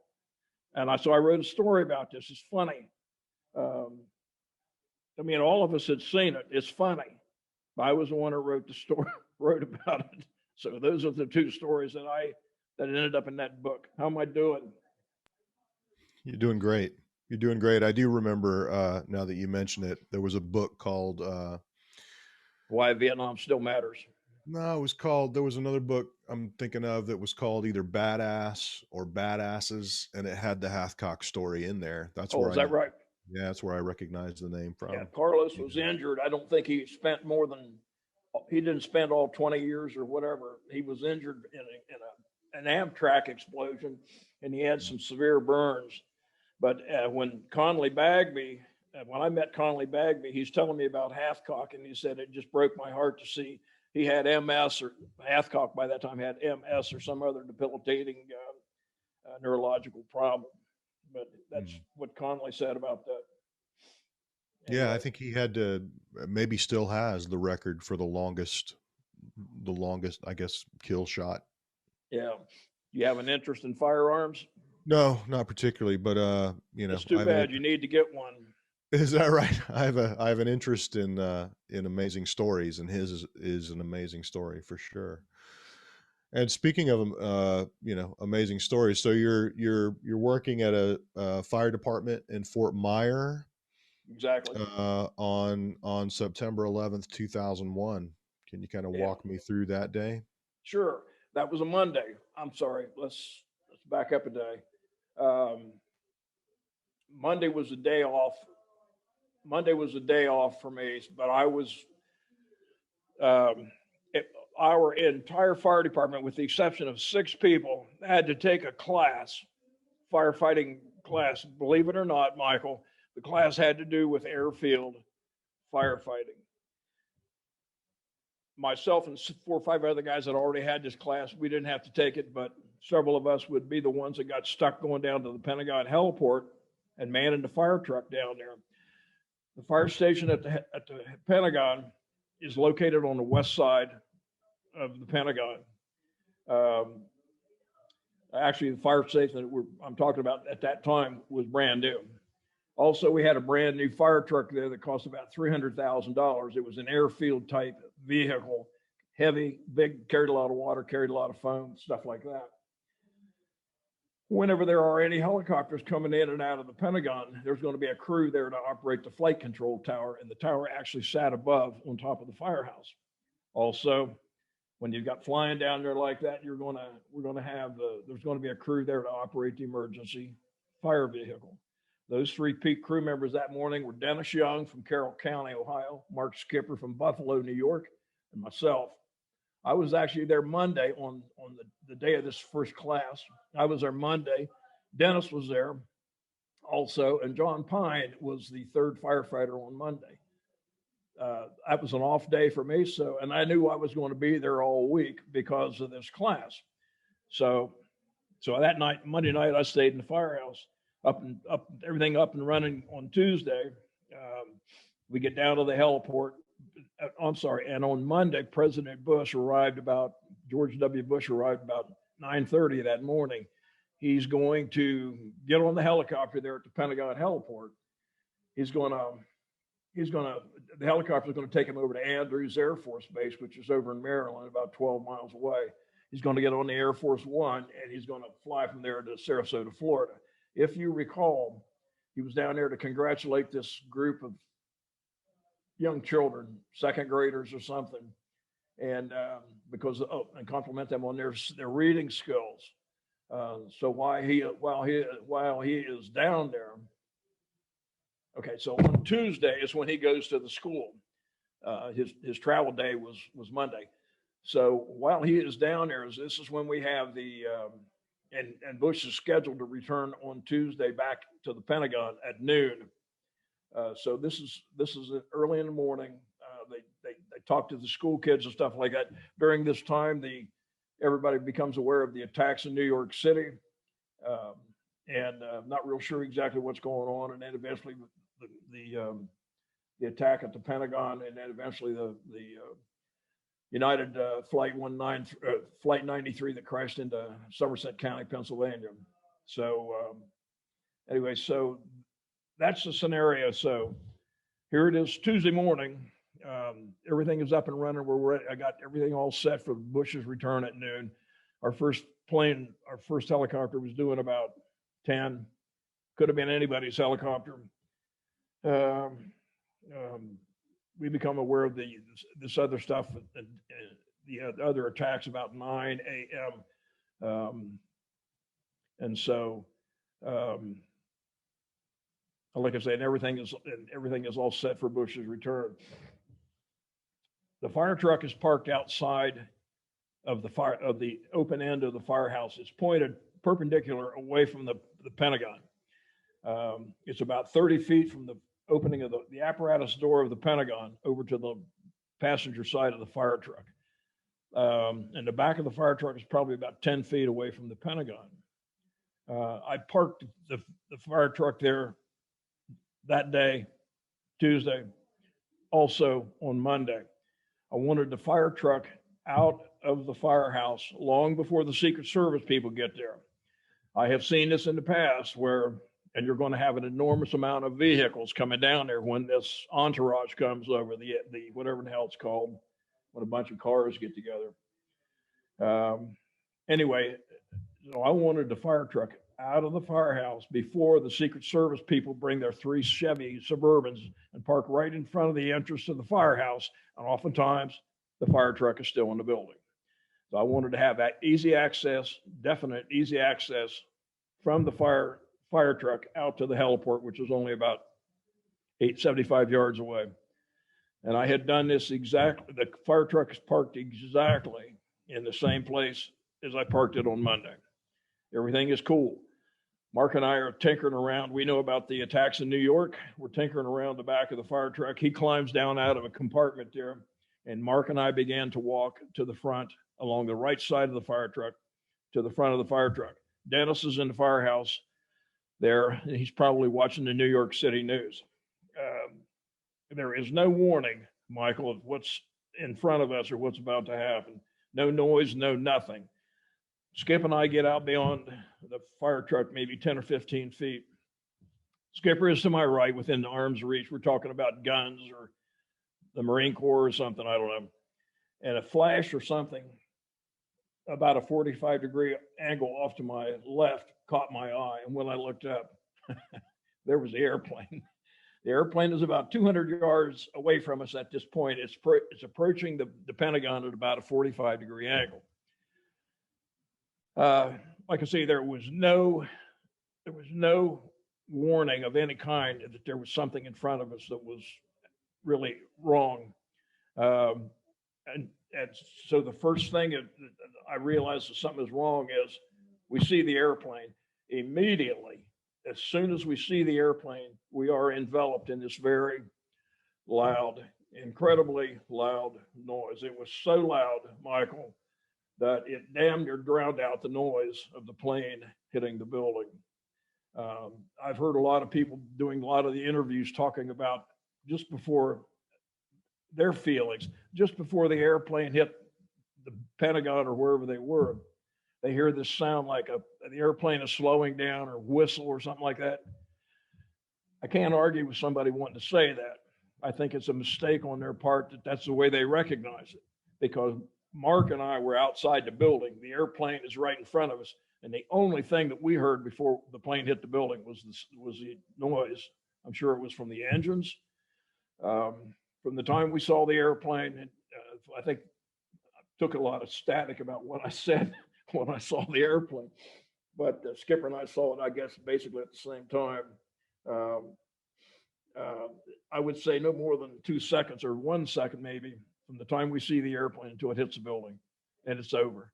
There's nothing there outside the building that you'd ever know that there was ever an airplane there. It was nothing but a field full of burning trash, just like a dump.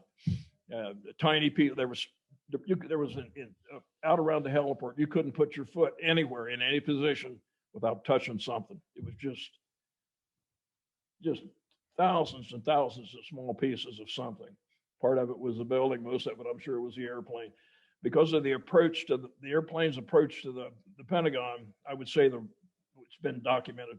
The right wing was pretty much parallel to the building and the Pentagon.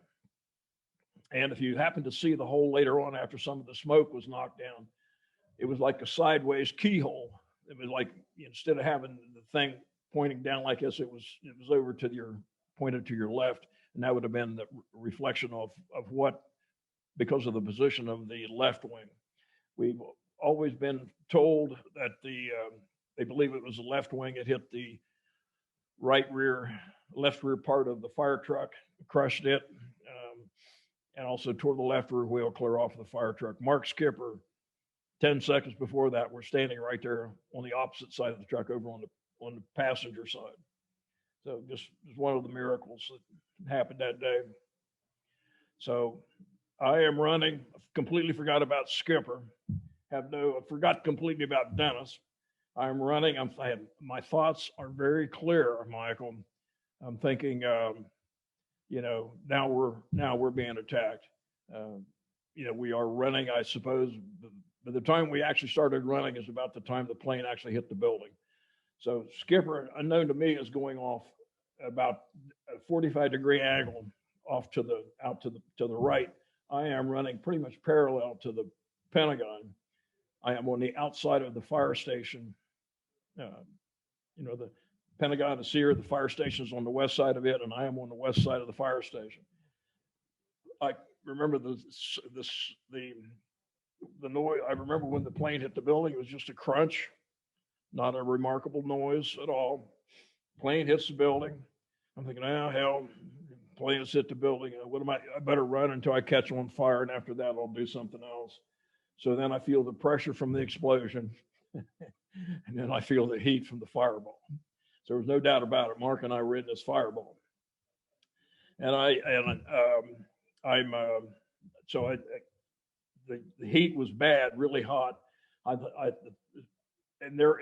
Our Ford van is parked right out in front of me, facing north, facing the direction I'm running, and I know the van is there because that's how we got down here that morning. So I decided to dive forward, and when I stopped sliding on the brand new, smelly, new blacktop, I am between the driver's side front and rear wheels, and I crawl underneath the fire truck, and I'm completely underneath the fire truck. The trash and everything is falling down, and I crawled out from underneath because the reason I got out from underneath the fire truck is it was when it was hot, when it was bad before, it was really hot. I wasn't worried about the fire truck or the van blowing up or anything. I needed to get farther away. So when I'm crawling out from underneath the van, I see Skipper out to my left, and I ran out and grabbed him and yelled at him. I said, "Are you okay?" And you can expect what he had to say.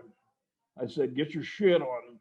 We got a lot of work to do. I'm going to the fire truck." And I left him and I ran back to the burning fire truck. This is when I first see what has happened there.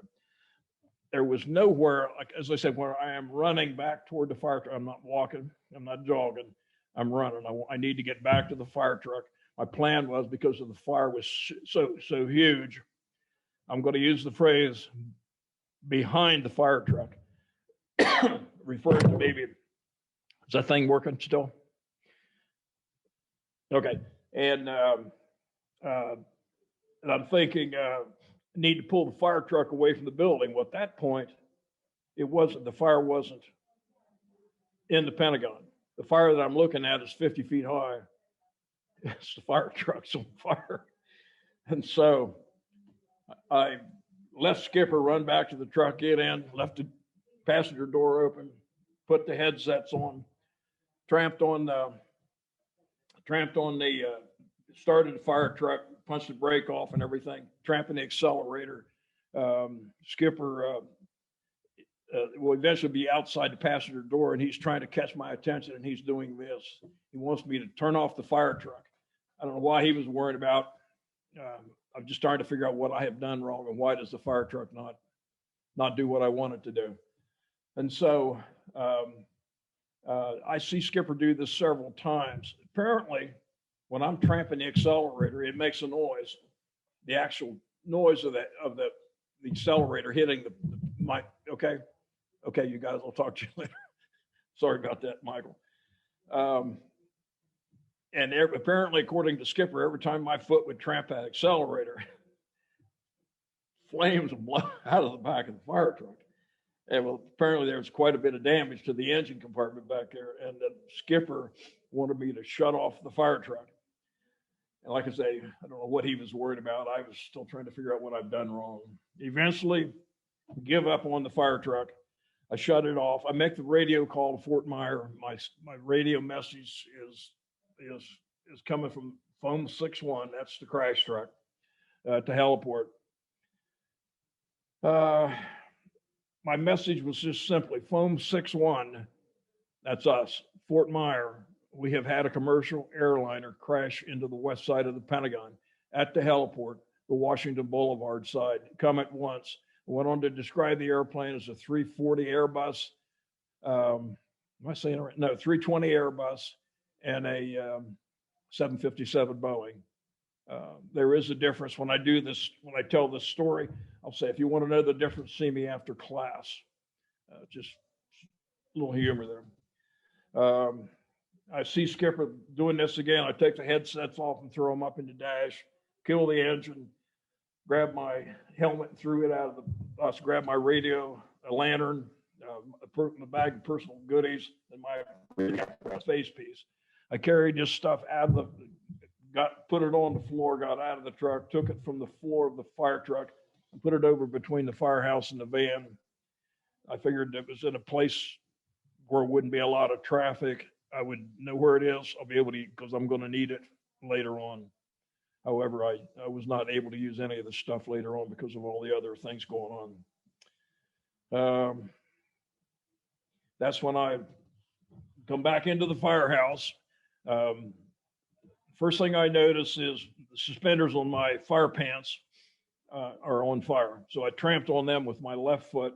I'm looking into the back of the fire station, and there was a tree in there. It was probably, no doubt, part of this magnolia tree that was on fire right behind the fire truck, which if you see some of the pictures, you'll see a lot of the big branches broken off.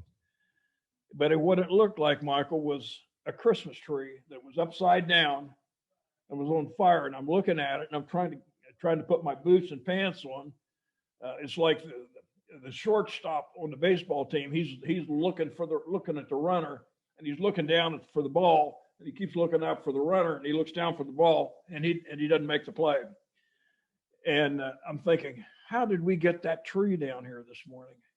You know, crazy thought. Well, then I finally, before I had a chance to put my stuff on, some guy comes over and grabs me, and he said, if you can help me get in this window, we can get these people out of the building right behind the fire truck. His name was Blair Bozek. He was an Air Force Academy graduate, Lieutenant Colonel Air Force, and he flew the SR-71 spy plane. You familiar with that? Okay. And I hold this guy responsible for the people that came out of those 10 or so dozen people that come out of those two windows right behind the burning fire truck. I have since become familiar with him and his family. His father was a World War II bomber pilot in in Europe and the Pacific. His parents are living in Pittsburgh and they're still living. Anyway, this went on. We get done with all the people coming out of the building. So now I give up on that operation. I go in the firehouse to put on my fire pants. By this time, what I thought had tramped, where I thought I had tramped the fire smoldering suspenders, they had continued to burn. So if you see a picture of me carrying this big yellow fire hose later on on the fire ground, you look over my left shoulder and you see that half of my suspender hanging down. No big deal. Hell, I didn't need suspenders. My pants fit good, Michael. And so I got that on. I got the sock hood on. I got the fire coat on. No gloves, no helmet, no breathing apparatus. Of course, the boots are part of the pants. I grabbed a fire extinguisher. I grabbed two fire extinguishers and went around the back of the fire truck. I took the carbon dioxide bottle and I pulled the trigger on it. And I'm trying to put some fire out underneath the truck and up on top where the generator was. It's not the product. It's not the fire extinguisher type that you want to use on something like that. I threw that thing aside, pulled the safety pin on the other bottle. The other bottle was a 20-pound Purple K. 20-pound is the size. Purple K is a dry chemical fire extinguisher that's potassium, symbol K. Potassium bicarbonate is very good on electrical fires, I guess. Pretty much any kind of fire, but especially liquid fuel. I go in the building through this and into the building. I'm in there about maybe crawling, stepping over carefully over top of stuff. Eventually I get down on the floor. When I thought I would see what appeared to me to be fire, I would pull the trigger. I got this big battle lantern in my left hand. I got this fire extinguisher laying on the side in my right hand. And when I thought I would see something, I would pull the trigger and it makes a loud noise. And about the second time I do this, a woman yells, "Hey," I'm telling you, Michael, it was the furthest thing from my mind that I would run into somebody in there. And I was so startled. The only thing I could say was, "Hey, back." And one of us says, "I can't see you."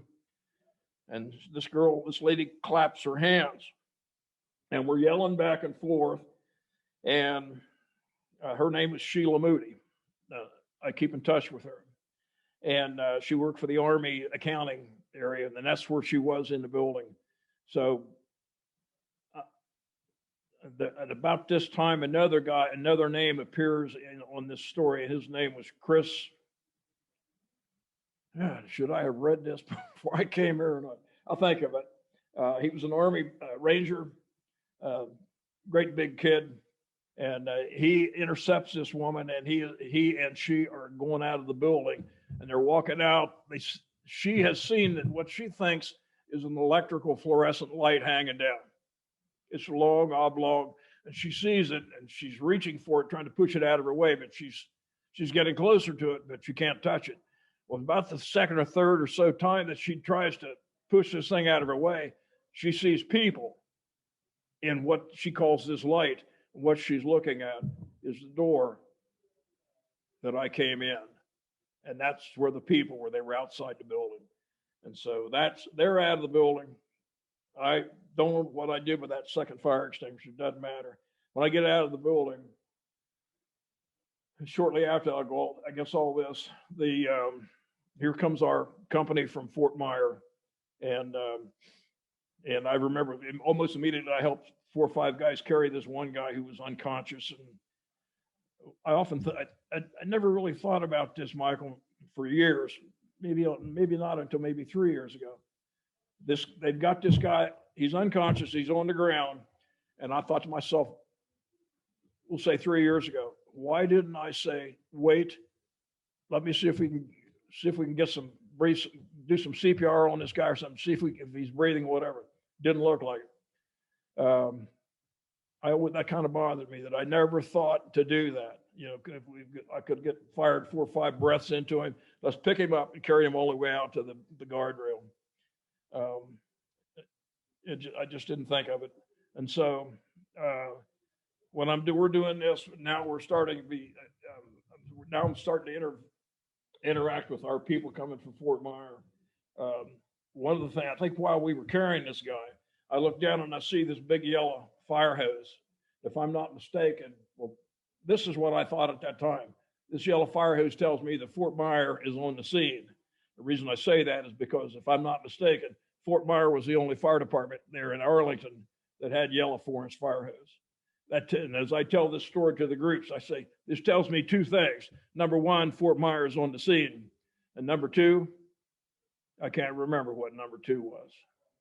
And that's the way I tell it. So from that point on, it was pretty much recognized that we're going to do whatever we can to help the companies and our crews and everybody. Ended up taking all the equipment off of the fire truck so it wouldn't burn up, all the breathing apparatus, all the spare bottles, all the tools, power cords, floodlights, stuff like that. And eventually we got the third breathing apparatus and got it out of there so it wouldn't be damaged. And about this time, we're starting to be recognized that Mark and Dennis and I are all three hurt. Am I boring you? You okay? You okay? Yeah, I'm great. You're Okay. not boring me, please. Anyway, maybe you didn't want to talk this long. So anyway, from No, that point on, I guess, Michael, we're pretty much gophering. And eventually we retreated by a med unit. They picked us up, had oxygen on me, cut my t-shirt with a pair of scissors. Later on, I don't know where Skipper got this. He got some duct tape. And I would show up in the hospital with my damn t-shirt split right down the middle. They got like 3 big strips of gray duct tape on it. Anyway, my mom has the t-shirt someplace, and I've got the trousers that I was wearing that day. So eventually, Mark and Dennis and I, eventually Mark and I were transported to one of the Arlington hospitals. Eventually, we were able to get a ride back. Skipper had a laceration on one of his hands and had some sutures. He had an x-ray. They didn't x-ray me. They washed both of our arms. Our arms were all scratched up and burns and stuff here. You can't see this stuff. The cuts had when I went to take my trousers off in the emergency room there was tiny pieces of something that had stuck through the trousers and they were sticking into my boxer shorts, and just, I think, melted metal or something like it. Anyway, we get back to the fort. Everybody's glad to see us. You know, we've got all the public affairs people are there from Fort Myer, and God, I don't know who all was there immediately. And give you an idea of how busy or at least how busy I was, I did not realize that those towers had fallen down until sometime after 2:00 in the morning. Yeah, so I grabbed my phone book out in the car and called all the women that I know. That's supposed to be funny. And then Bobby Cornally later on was talking. He was in the dispatch office when all this happened. And one of the public affairs gals said, "Well, you must have really been busy in there with all these phone calls." And Bobby said, he says, "Wouldn't have been so bad if all these women hadn't been calling to see if Big Al was okay." So I thought that was, and we're, as you can imagine, Michael, those of us that were there at that time, we're starting to lighten up a little bit, you know. And I began to realize just how serious it was. So eventually, of course, our people got a lot of recognition. We a year later, we ended up going to Kansas City for the big Department of Defense awards. Mark and Dennis and I, about 6 more of our other firefighters. We've done numerous videos, all the small ABC, CBS, NBC, History, Disney, Discovery, all these videos. We've got one, we've got one with National Geographic from England, some girl named Ellen. I think I might have mentioned that to you. I have no idea who she is. We've got something going on in Arlington County. It's going to be a video. I think that's the history one. I think they're going to have something local for the firefighters, past and present, there at Fort Myer, right around the actual anniversary. Anyway, we also we got invited to come to Fort Knox, Kentucky.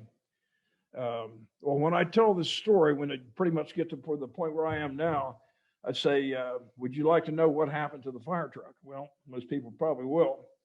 I say, well, the fire truck would eventually, and we knew it was going to the junkyard because it was going to the junkyard over a period of about 7 or 8 years. People have access to this thing and they're stealing souvenirs off of it, like buttons and stuff and handles. And somebody stole the damn bumper off of it. The thing had to weigh 150 pounds, Michael. Anyway, it ended up, this government contractor, Bose Allen Hamilton, they ended up getting the fire truck, taking it to Fort Knox, Kentucky, and that's where it is now. And right now it's in General Patton's Transportation Leadership Museum. And my fire coat is in the New York City Manhattan Museum. I said, I could have sold it on eBay, you know. That's supposed to be funny too. How am I doing? Hey, Michael. Paula. Oh, you can't hear me. No, we're good. We're good. We're good. Okay. Yeah. Yeah. Thank you for that account. I'm curious about how you ended up leaving Northern Virginia and returning to Ohio, and when and why. Good. In 2004, one of my high school friends, Diane, her husband died.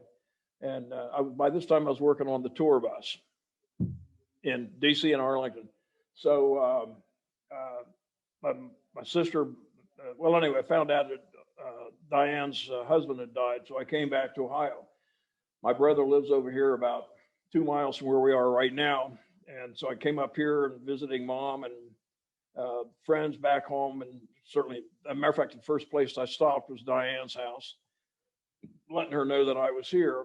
And then so when I come up here, I'm leaving my brother's house and I'm coming out here to where by that in front of the house where I live now. And there's a sign out in front that says sold. So I thought, hell, I remember the nice lady that lived here. She and her husband were from West Virginia and he was a coal miner. So I pulled in there and went up and knocked on the door and I asked a lady if she remembered me. And she said, of course. She said, you were the guy that collected the old-fashioned miners' lights. And I said, well, I still do. Well, make a long story short, I ended up buying 3 of them off of her, which I still have. And these are the old-fashioned acetylene miners' lights. You've probably never seen one. Okay. And so. The ones that you strap to the helmet, like the headlamp? Yeah. And so we talked for a while and I said, well, I'm glad your house is sold. And she says, well, it's not sold yet. We've had 3 or 4 people, invest in it as far as what is it going to take to buy it. And none of those worked out. And we're not happy. We're not sure it's going to get sold anyway. And all of a sudden, and I said, if it doesn't sell, would you consider calling me? And she said, yeah. So I gave her my phone number. And that was right before Thanksgiving, Ed, Michael. And just after, right around Christmas time, she called me and told me it hadn't sold. I said, listen, I'm planning on being in Ohio. I can be at your house on the 4th of January of 2005. The closing was the 20. My son's wife did houses, so she knew all about it. She did all the paperwork, no realty fees, was no longer in a contract. Story of my life. Got to meet you, didn't I? And so that's really the way it went. And then moved back here. The closing was the 23rd of February. And we moved, Keith and I, my son flew down to Dulles. And we had everything loaded that night and took off the next morning. we left on a Saturday morning. We left where I was living. And we were back here at about 6:30 that night. Thank you very much for this. My pleasure. Do you remember the first time that you visited the wall, and can you talk a little bit about how you felt? Yeah, the wall was, when it was conceptualized, was very controversial.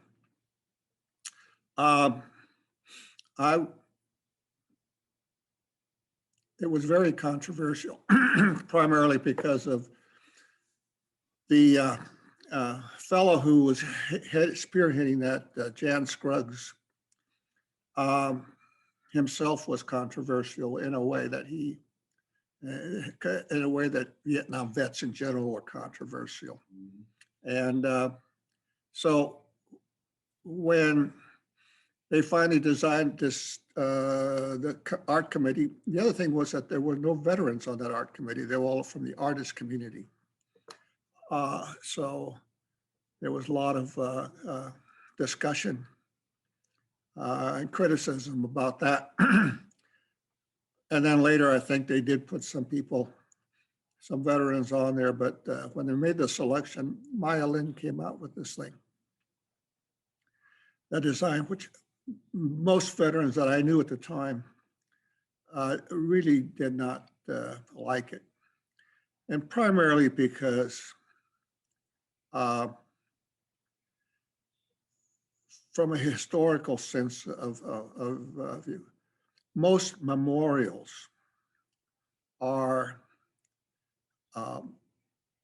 images that project positiveness and reflect the heroism of those. If you look at memorials, all kinds, dating way back, you go to Gettysburg.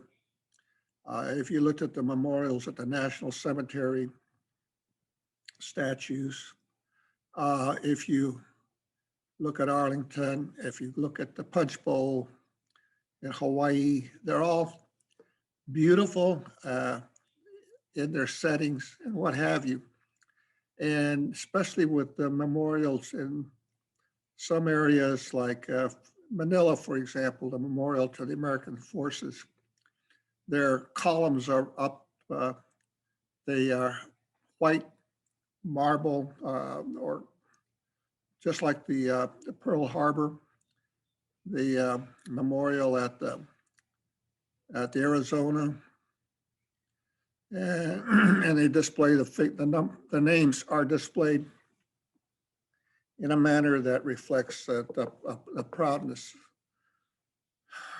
Whereas when you looked at the Vietnam veterans, the design was totally different. It was a trench in the eyes of many people. And I have to say, I was also impacted by that. I did not like the fact that it's not until you come upon it that you see it's a memorial, and it's not white stone, marble, it's black. And in a way, it was reflecting the darkness. It was something that needed to be buried in a way, because it was, and along with the Vietnam veteran,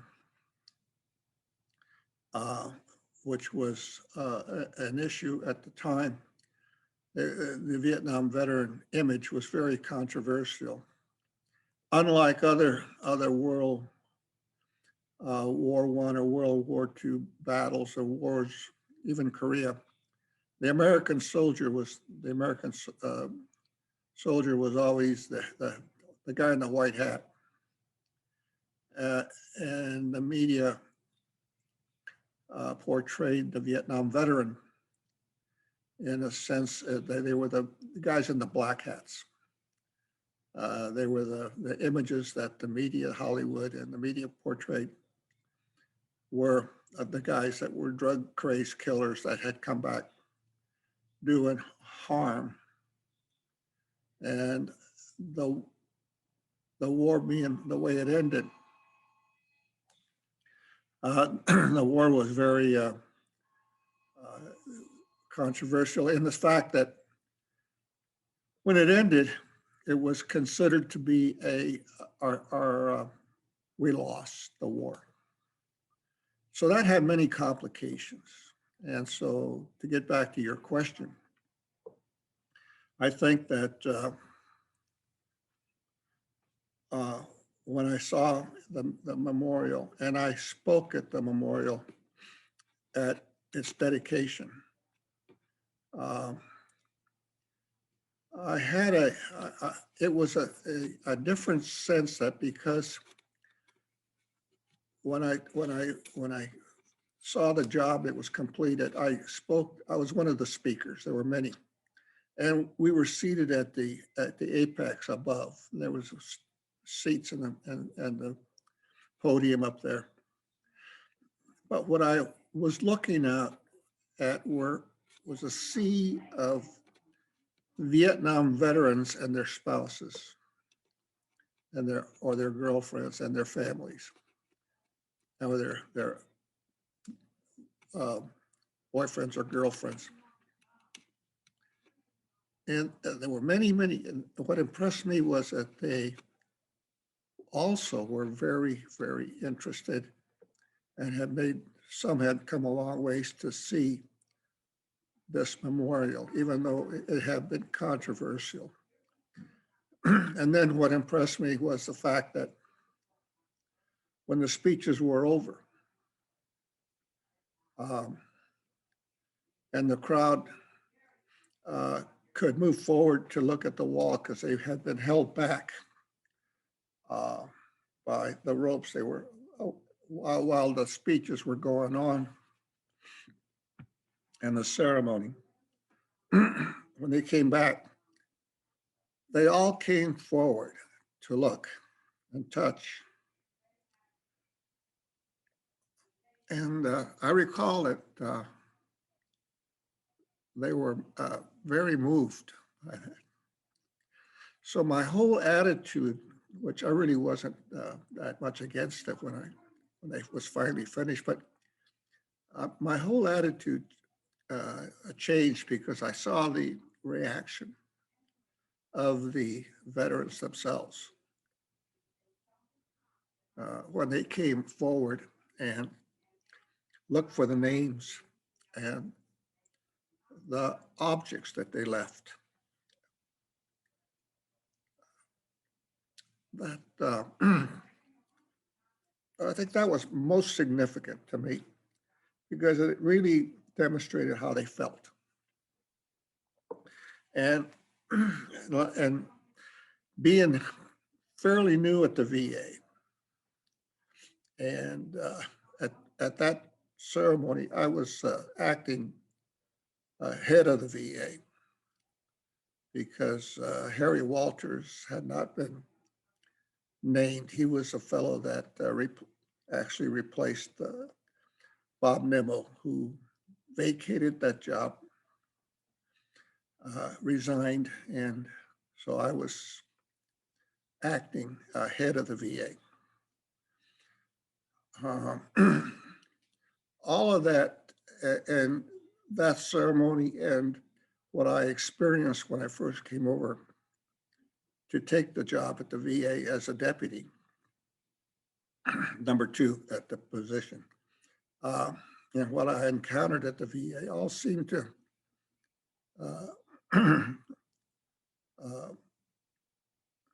surface the fact that the Vietnam veteran was indeed different. He was seen different. He felt different because of the way he was seen. And I say he, I'm including men and women. I'm not able to keep up with all the latest issues regarding gender, so I'll just talk to the Vietnam vet. And not only the national feeling towards Vietnam vets, but the bureaucratic attitudes towards the Vietnam vets in general, with exceptions, of course, but in general, the VA was managed, basically the bureaucracy was managed by World War II veterans, some Korean War veterans, but basically World War II veterans. And they basically looked down upon the Vietnam vets. So in a way, when the Vietnam vet needed help and came to the VA, he felt he was an outsider. he was not included. So this led up to several things. One was the Vietnam Veteran Memorial, which basically pointed out the sacrifice. And I think a fellow like Jan Scruggs would, and others who are with the Memorial Foundation, could articulate in a much better way. But I think that the average Vietnam veteran felt himself outside looking in to the system. And so along with the general portrayal of Vietnam vets by the media, by Hollywood, by the way they were treated, led to several things. One, of course, being the memorial, but two, the establishment of the organization, the Vietnam Veterans of America, which, you ask yourself, why, but why did they have to have a separate organization? They could have joined the VFW, which many did. They could have joined the American Legion. They could have joined others, but no, it was a different time and it was a different need. And I think that's what propelled the growth of the Vietnam Veterans of America. And today they are a significant group, along with the other organizations. But in essence, I made many trips to the Vietnam Veteran Memorial. And each time I go there, I feel closer to it, not because it signifies a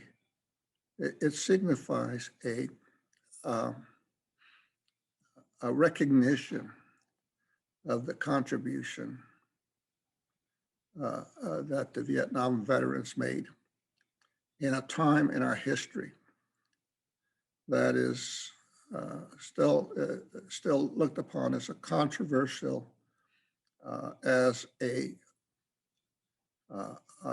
period in which the country will probably never agree, just like the Civil War, until our generation is gone. But so in retrospect, even though I really didn't think much about this until I had that job. And the more I was involved in it, the more my respect grew for Vietnam vets. Not only because I am a Vietnam vet, I didn't want to see myself in that manner. I didn't want to take credit for anything, but I really learned to appreciate the contribution of Vietnam vets and what the Vietnam veterans have done since then.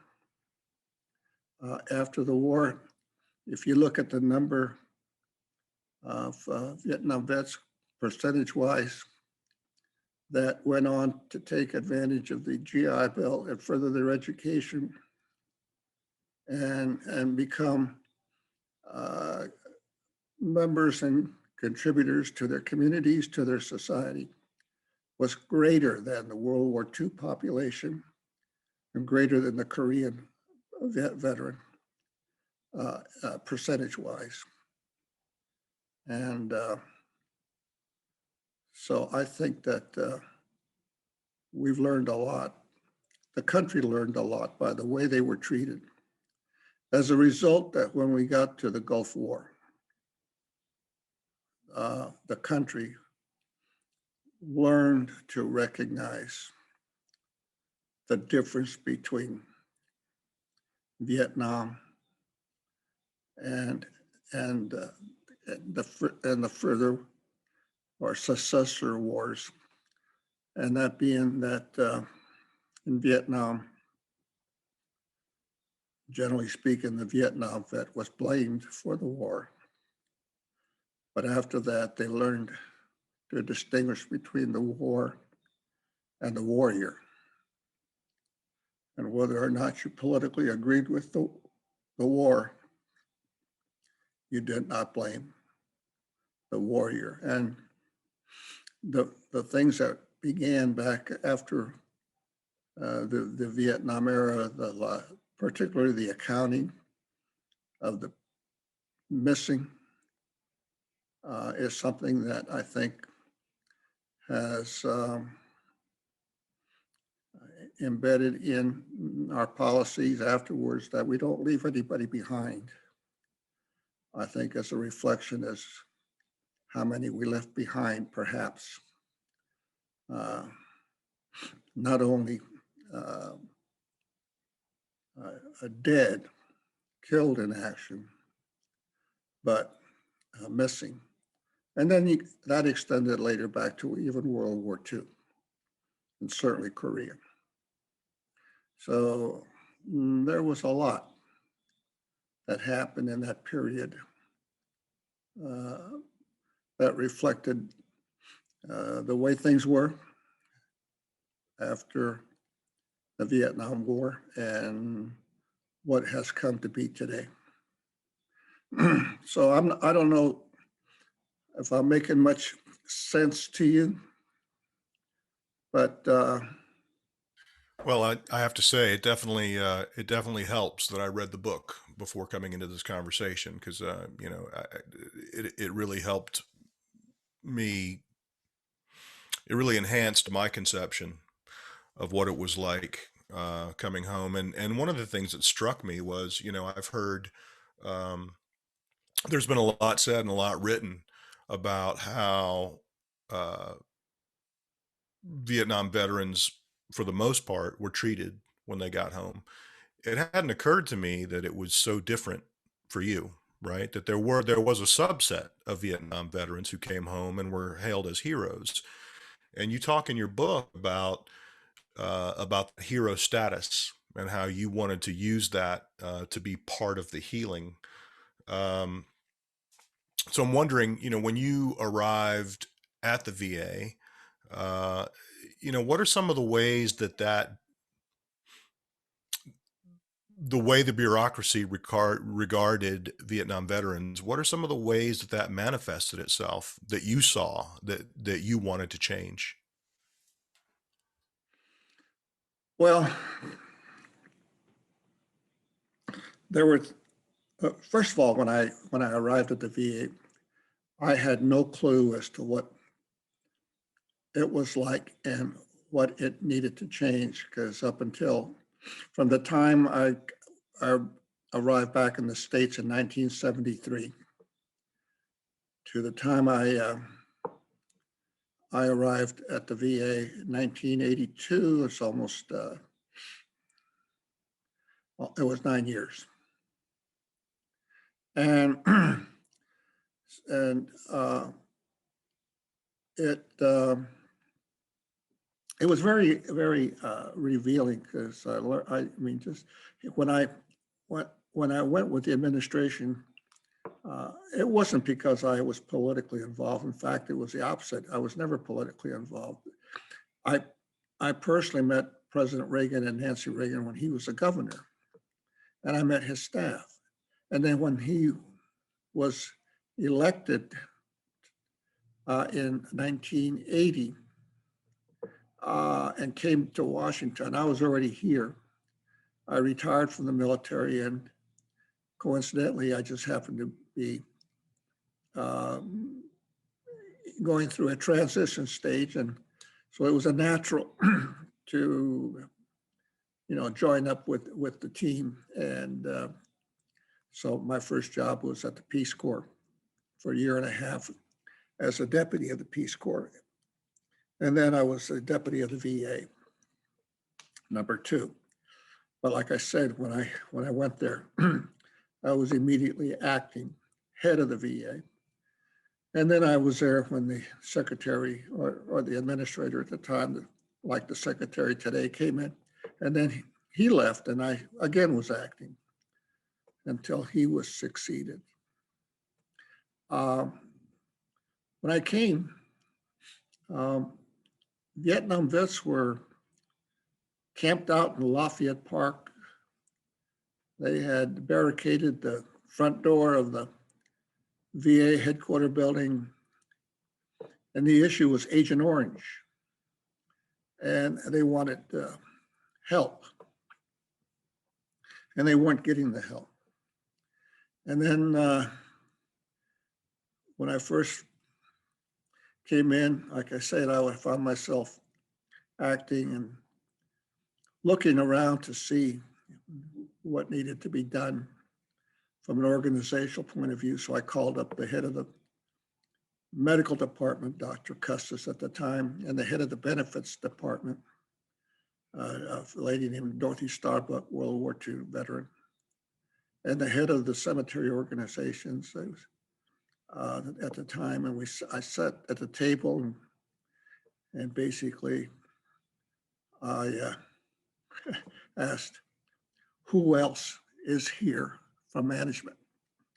And then we started talking, and from that point started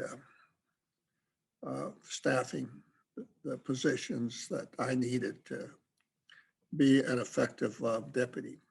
Because my job was, as a deputy, was essentially the day-to-day operations of the VA. The head of the VA would be the secretary, and that was a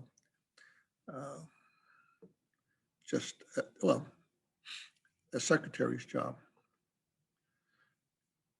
So we started the process of strategizing what we're going to do, how we were going to handle that. So initially, the Agent Orange issue was we brought it forward along with the Department of Defense, and we formed the groups with the defense, and which led to the Agent Orange research committees that led to a lot of medical help for the veterans, plus Congress approving a lot of the disabilities that would be directly linked to Agent Orange. And so that, was one thing. Same time, there was a movement afoot to start to do something about the help that the Vietnam vets needed, and the care that they weren't getting from the VA medical centers. And there was already a movement started, and then we adopted it and implemented these Vietnam veteran counseling centers, the storefront operations that we opened up around the country, eventually about 180 around the country to be walk-in centers for people Vietnam vets who are having trouble. And these were manned by Vietnam vets themselves who were qualified and certified counselors to help these people and assist them. That was a big effort. We also, at the time, felt a need to do something about the bureaucratic way in the way that the veterans' claims were being handled. Everything at that time, Michael, was done by paper. And we introduced actually the first word processors. You couldn't go directly to the state-of-the-art computers because the people doing the work were all at the time still using typewriters. And so they transferred to word processors and things that we could then gradually lead to electronic handling of the claims, the records, what have you. I mean, you go to any VA benefits center, there'd be rooms, just veterans' paper files stacked from floor to ceiling. And that's the way things were handled. Everything was paper, and the effort was recognized that we needed to start transferring, but that was not going to be an overnight accomplishment because you had personnel that just were not. This was 1980, early 80s, and these were people that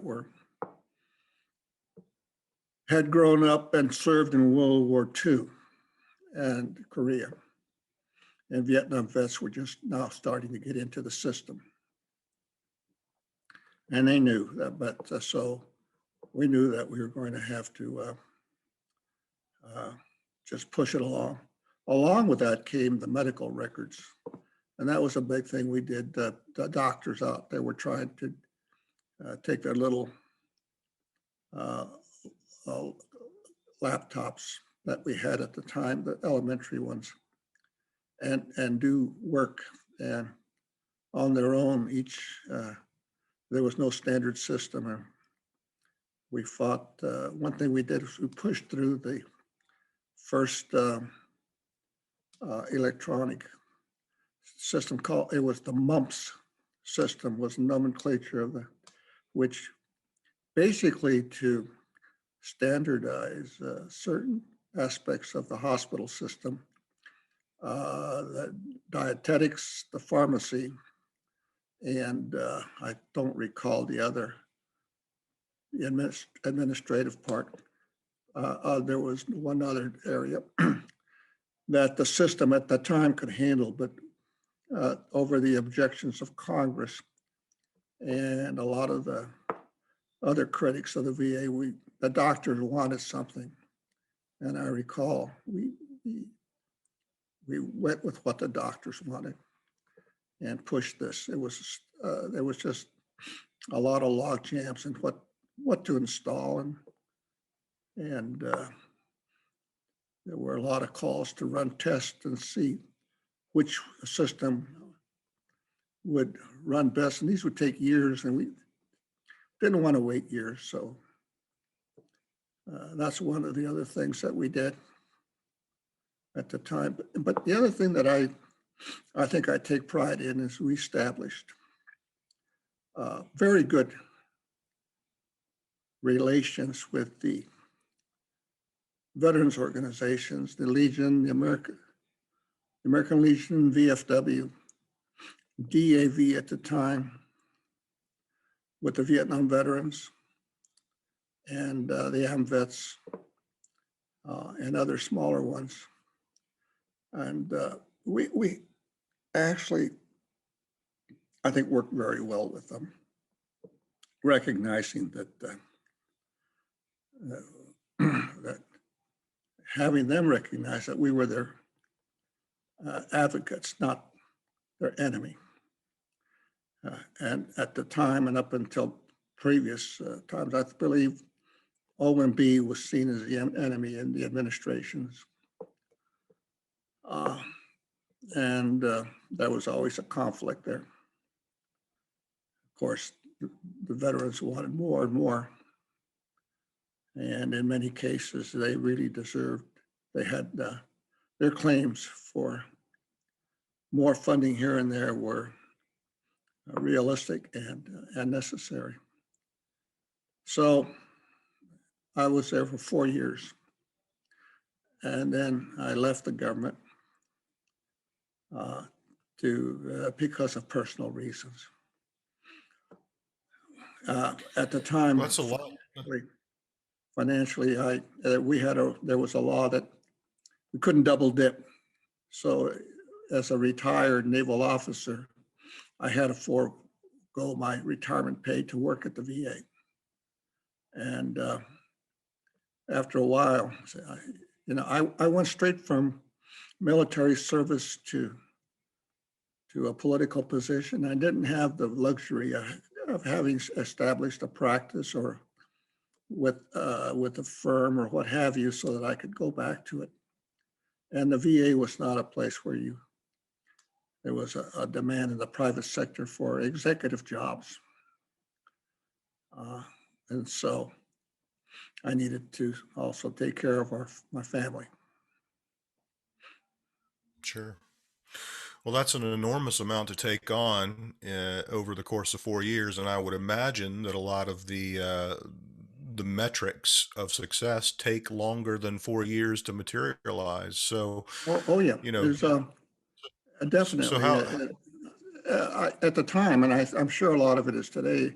I realized that in order to accomplish something in 4 years, you have to select two to maybe three major issues, major programs, and uh, uh, and that's about right. You just it's hard to overextend yourself. You have to deal with the Congress, and you have to establish support in the Congress as well as administration. And many times the OPM was, from a fiscal point of view, was against us. And you know, we pushed. I pushed for things that I thought were really necessary. When I was acting, one of the things that I looked at, Congress had established a uh, some legislation affecting construction of hospitals. And one of the things that you had to look in when you had the design, initially Congress had passed this law that said 10% of all of the cost of the building had to go into art and architecture. And when you looked at the cost of that and how expensive, how much money that was into art and architecture, and I went around to a lot of the hospitals and I looked at their art and architecture projects, and there were just, again, these were architecture uh, uh, pieces of work that were uh, approved by a committee, none of which were veterans. And then when I went to the state homes and looked at a lot of their art work, for example, in state home in Wisconsin, and all state home, as you go in, here's a statue of a doughboy as you go in. If you go to San Antonio, there was the community on their own had done a statue of Audie Murphy at the VA hospital, Audie Murphy Hospital in San Antonio. Well, this is what the community wanted. If I went to other places, there were modern design things that the director said, look, we're going to just put that over there, and we're going to sort of hide it. And I'm thinking, why are we doing this in the first place? Well, it's the law. So I question that, and boy, did I get hammered in the media by the uh, artistic groups in DC that I was against art. Well, no, and I commented to one person from the media at the time, and I said, look, I would rather have that money to provide medicine and service to the veteran and not have an artistic uh, pieces in the hospitals that they don't want. And so, but that really didn't go anywhere. No, that was pretty well set, that law. What they did change was they did include veterans in these committees that did the selection for the architecture. And I don't know at this point now, it's been so many years, how that evolved after that. given the scale and scope of these initiatives that you started, and given that the indicators of success were going to come many years down the road, long after you were gone. What indicators did you focus on while you were there? What did you look for to signify that you were having the effect on Vietnam veterans in particular that you were trying to have? Let me say that as a deputy, of course, I worked for the secretary or the administrator. And Harry Walters at the time, he and I worked closely together, and we pretty much agreed. We had pretty much an agreement in everything that I pushed through and carried out.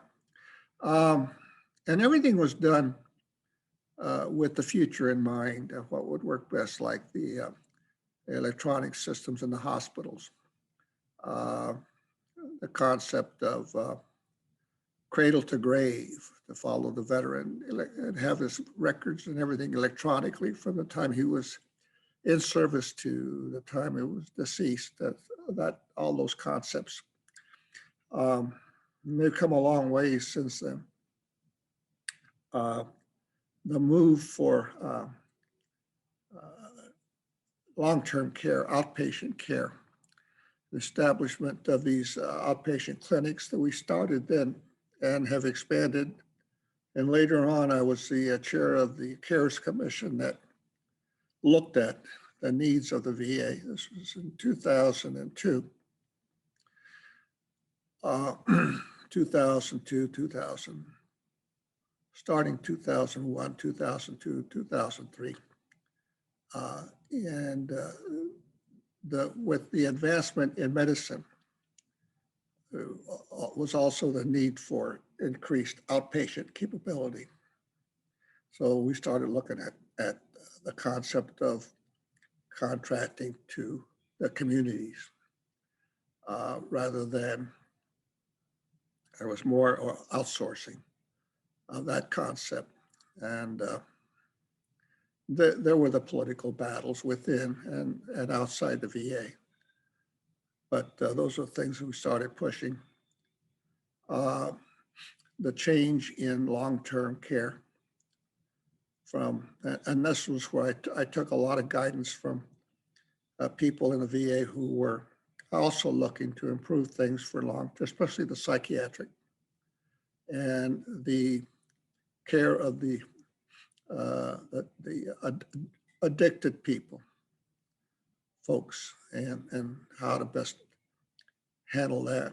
I wish we were able to move a lot of these initiatives along further than, it was just slow in doing it. One of the advocates for the Vietnam counseling program was a doctor in the VA who was looked upon as a quack, a psychiatrist, but he was a Vietnam vet. And he was the one that spearheaded the outpatient counseling effort for the Vietnam vets. And to the resentment of the old established doctors. Listen, there was a lot of things that were changing in the country in the area of healthcare, mental health care, that the VA needed to follow through in an effective way. And they had to go crash through a lot of attitudes. You had to knock down and move people's attitudes. And that took time. It took time because I'll give you an example of what you're facing. President Reagan had a ceremony at the White House awarding the Medal of Honor to a Vietnam veteran. And that was to Sergeant Roy Benavides from Texas, who had in Vietnam had saved many lives, getting shot with wounds and And it was real heroic. He was saving others and putting them on a helicopter and getting away and carrying people back and forth. And he had many wounds in doing that. He didn't get recognized until President Reagan did. So Roy Benavides came to my office. My office was across the street, across Lafayette Park from the White House, he and his family, and used my office to change into his uniform. And then he went across. And the next day I told my staff, and this is when I was first arrived, or fairly close to it, about the Sergeant Benavides who had multiple wounds. And you could see the scars from the wounds on his arms and the comment I got from the one person was, huh, I wonder what bar fight he got those in. It was, here was the head of a department. And I said, I was speechless. I didn't, but it reflected what we were dealing with. And up to my time, when I went to the VA, I replaced Chuck Hagel, later Senator Hagel, who had come in with the Reagan administration, had that job for 9 months, and then left. And so he was the first Vietnam vet to have a high-level job at the VA. Prior to that, there were World War II vets, and by the way, a lot of them were very pro-veteran. They were but the bureaucracy is what I'm talking about. So, anytime, to answer your question, anytime you undertook an initiative, it really was looking at the future, changing the way things were doing, or bringing something new ideas. And when you talk to the young people, staffers around the hospitals around the country, they agreed in full. They totally agreed with everything needed to be improved, but it took time. I think today there's a lot that can be said for the VA.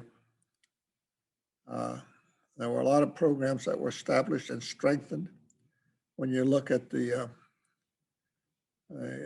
spinal cord injured patients, paralyzed patients, and the advances that the VA made with those, with the blind, with the orthopedic, the artificial limbs, areas of that. The advances were just starting to come through the VA research system. And that's throughout this, with the centers of excellence that we had around the country that already were being implemented when I arrived. But the advances we made, the VA, even that short period of time, I thought was great, because it was not only helpful to the VA, it was helpful to the country at large, and a lot of these things. Was there ever a time during your 4 years there where you had an encounter with a Vietnam veteran, or maybe a small group of Vietnam veterans that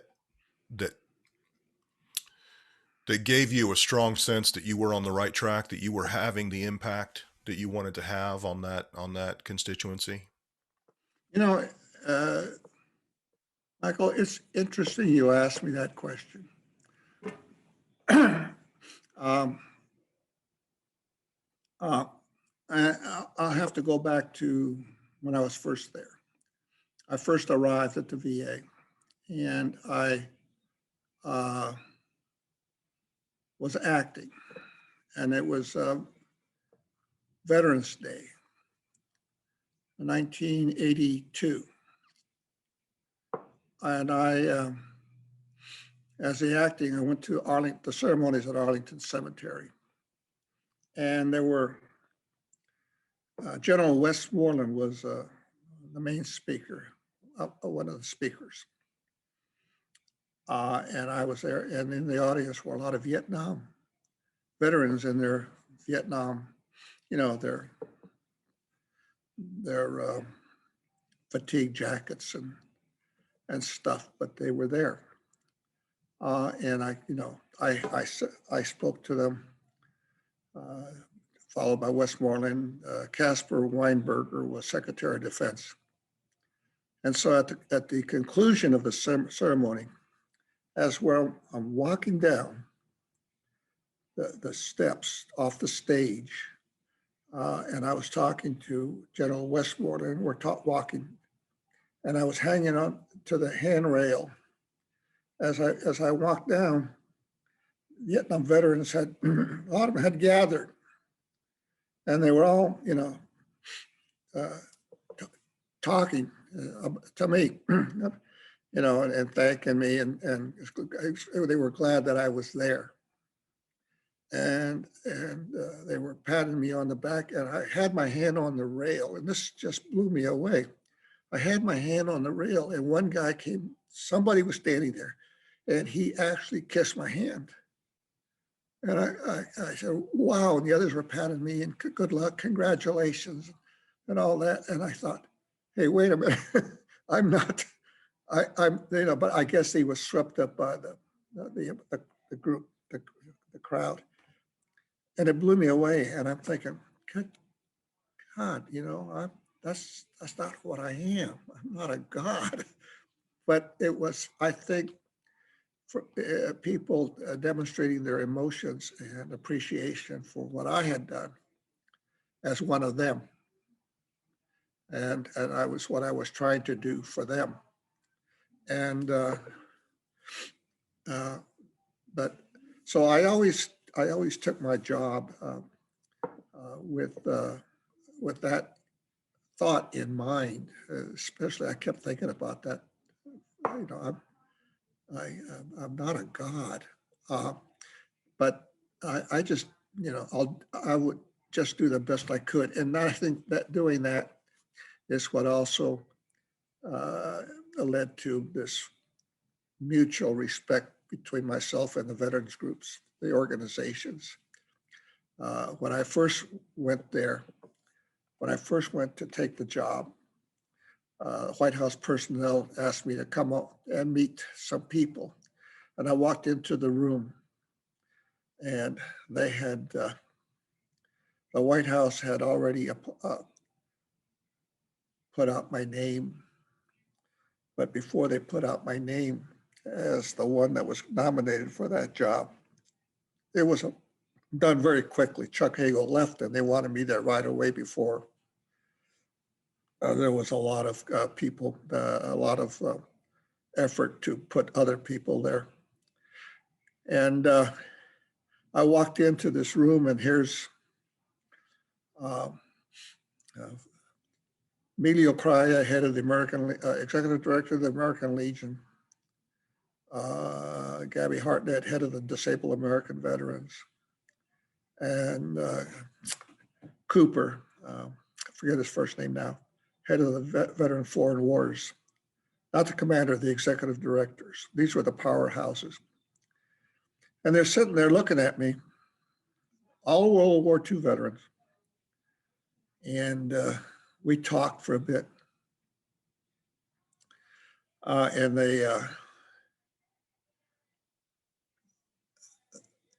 they couldn't criticize me, but their comments were, well, we'll see how you do. And I didn't realize who they were. I mean, I knew when they were introduced, but I didn't realize the power structure.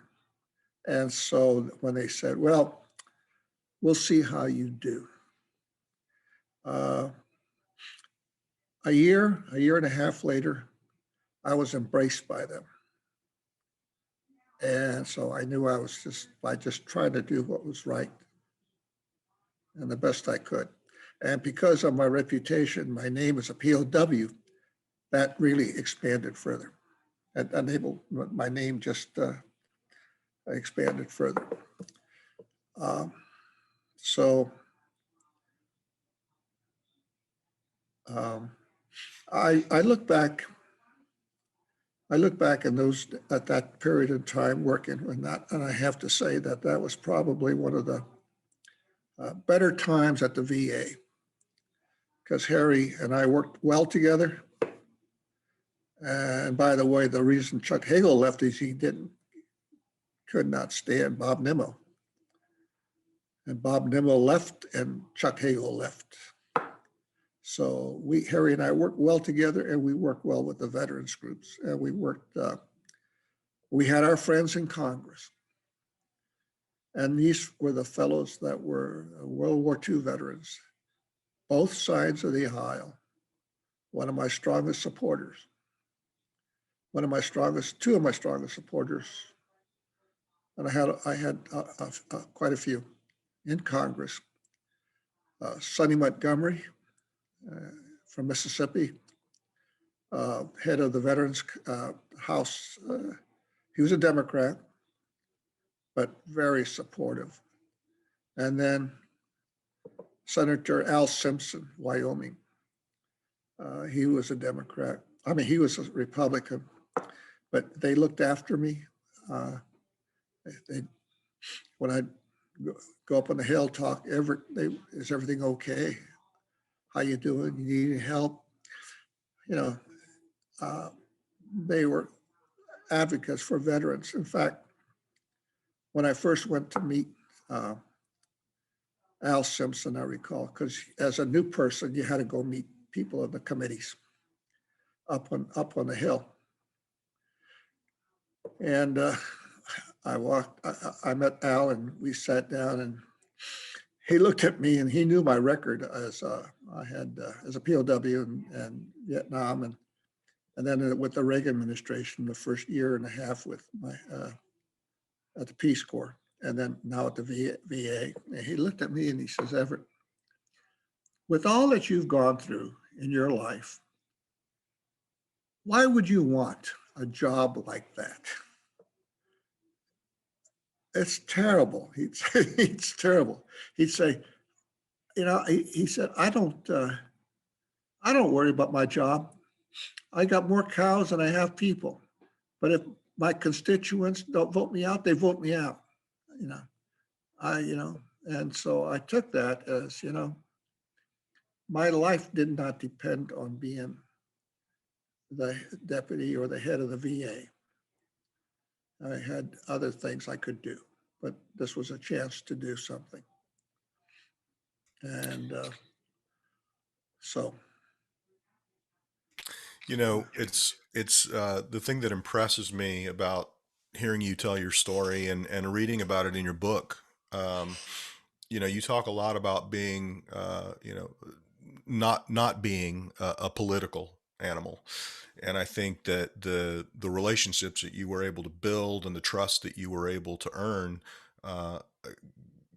followed in large part from people realizing that your North Star, for lack of a better word, was miles above politics. And that leads me to my next question, which is, this book, Code of Conduct, is about the military code of conduct and how that code helped you in your life after the war. But what I take from the book is that before you ever got in the military, you had a very strong personal code, and I think people recognize that in you. And I'm curious, how much of that code do you feel like came from your education, your Jesuit education, and in what ways did that education inform your approach to your life? I think my Jesuit education had a lot to do with it. It formalized, in a way, many things I inherited growing up. And I grew up, we were poor, but we didn't know it. And work was something developing a work ethic was important. I was taught that at a very early age. I recognized that if I was ever going to do anything in life, education would be important. My mother instilled that in me. They never had the chance for an education, formal education. And as I proceeded along, I recognized that I always had these menial tasks, menial jobs I remember one year I was working as a laborer, construction, and we were constructing, it was a highway, road building.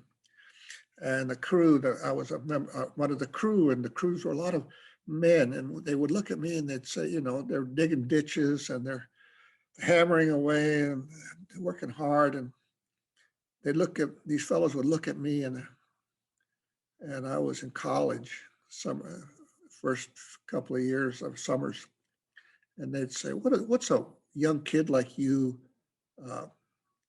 out here working hard, working here like this, you're so young. But I was doing that because I knew I had to get money for schooling. And so I always knew that if I was going to I recognized with all these jobs I had that I said, there's something I will never wanted to do anything like that again. And that happened from one job to working in the canneries in San Jose at all night shifts. And I said, this is good money, but I never wanted to do anything again. And at that time, before Silicon Valley developed, there were a few companies like IBM, and I would visit. In school as an engineer student, I would visit the plant, and I'd see these guys walking around with their suits, and I'd say, "That's the way to go." And and the only way to achieve it was that I also had a sense of patriotic duty, and that's why I volunteered to join the Navy upon my graduation. So when you talk about the values and still, Santa Clara, the Jesuits did bring everything together in a way. And I said, and I really value that, because when I was shot down and by myself, I only had myself to depend on, because I had no idea. I mean, I thought they were going to kill me. They could walk in and kill me. And so, but I had to survive in this situation. And I found that, you take all this thing. Today, I would say it's character.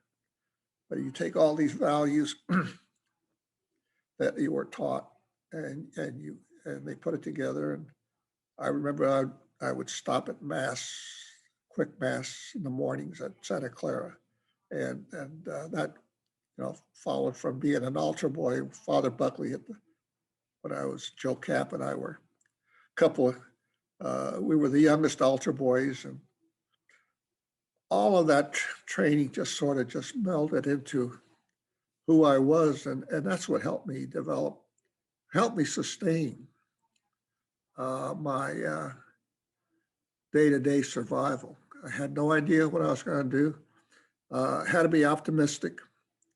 I had to depend on myself, my intellect, on how to handle it. I was alone, and I was against this whole nation of. It was just a different existence, and I was at their mercy. So I finally realized that I could just go die like that. But if I did, I wanted to go out still with what I felt were important, and that's my integrity and my dignity. So. Well, I wonder how, I mean, That's how I carried, that's what that's been my guiding principles my whole life. right. Yeah, that was where I was trying to go was, that it seems like that Yeah, the development of that in you really carried you through not only your time as a POW, but, sure. some of those hard days at the VA when it was hard to get things done because it was Well, slow and there were politics and, um, yeah, it was interesting. It yeah. was interesting. But not only applied to that, they applied to family, they applied to uh, building a company afterwards. Hmm. Uh, these are just things that you face every day in one form or another, and uh, you never you just I don't think about it. It's just inherent in me. When I look at the situations, I follow the politics today. Uh, I just I don't overreact.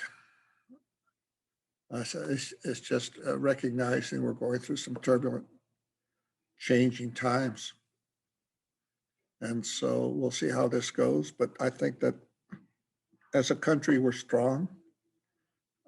We're strong with our basic values. Uh, the American people, I think, have always been resilient and strong, and we'll have our flare-ups. We always have, but that's what we're all about. Yeah. Well, I have taken more of your time than you agreed to give me. If you'll permit me, I do have one last question, and this one's not for the podcast. This one's just for me. Um, But is your camera on? it is, but I can stop the recording. Um, No. yeah. So my question is, one of the things that really struck me about reading your book was, you know, you had you had this demanding schedule as a something of a celebrity, right? A war hero. You had two incredibly demanding jobs, first at the Peace Corps and then at the VA. And during that time, you were also building a family. And in the middle of all of that, which seems just overwhelming to me by itself, you managed to finish law school. So my question is, how in the world did you manage to balance all of those things? Because I cannot imagine having the job that you had running the day-to-day operations of the VA, having a young growing family at home, having a demanding speaking schedule, and at the same time, I mean, law school is no picnic. Like, how in the world? It's not like you went to night school. I mean, how did you do it? Well, first of all, God was looking out for me. I met, when I came home, and married a wonderful woman. And she's the reason why I was able to do all that. Not only was she supportive, uh, she, you know, I mean, she was there to help and work with the kids. Uh, my schedule was such, she understood that. She supported me 100%. And so we did it together.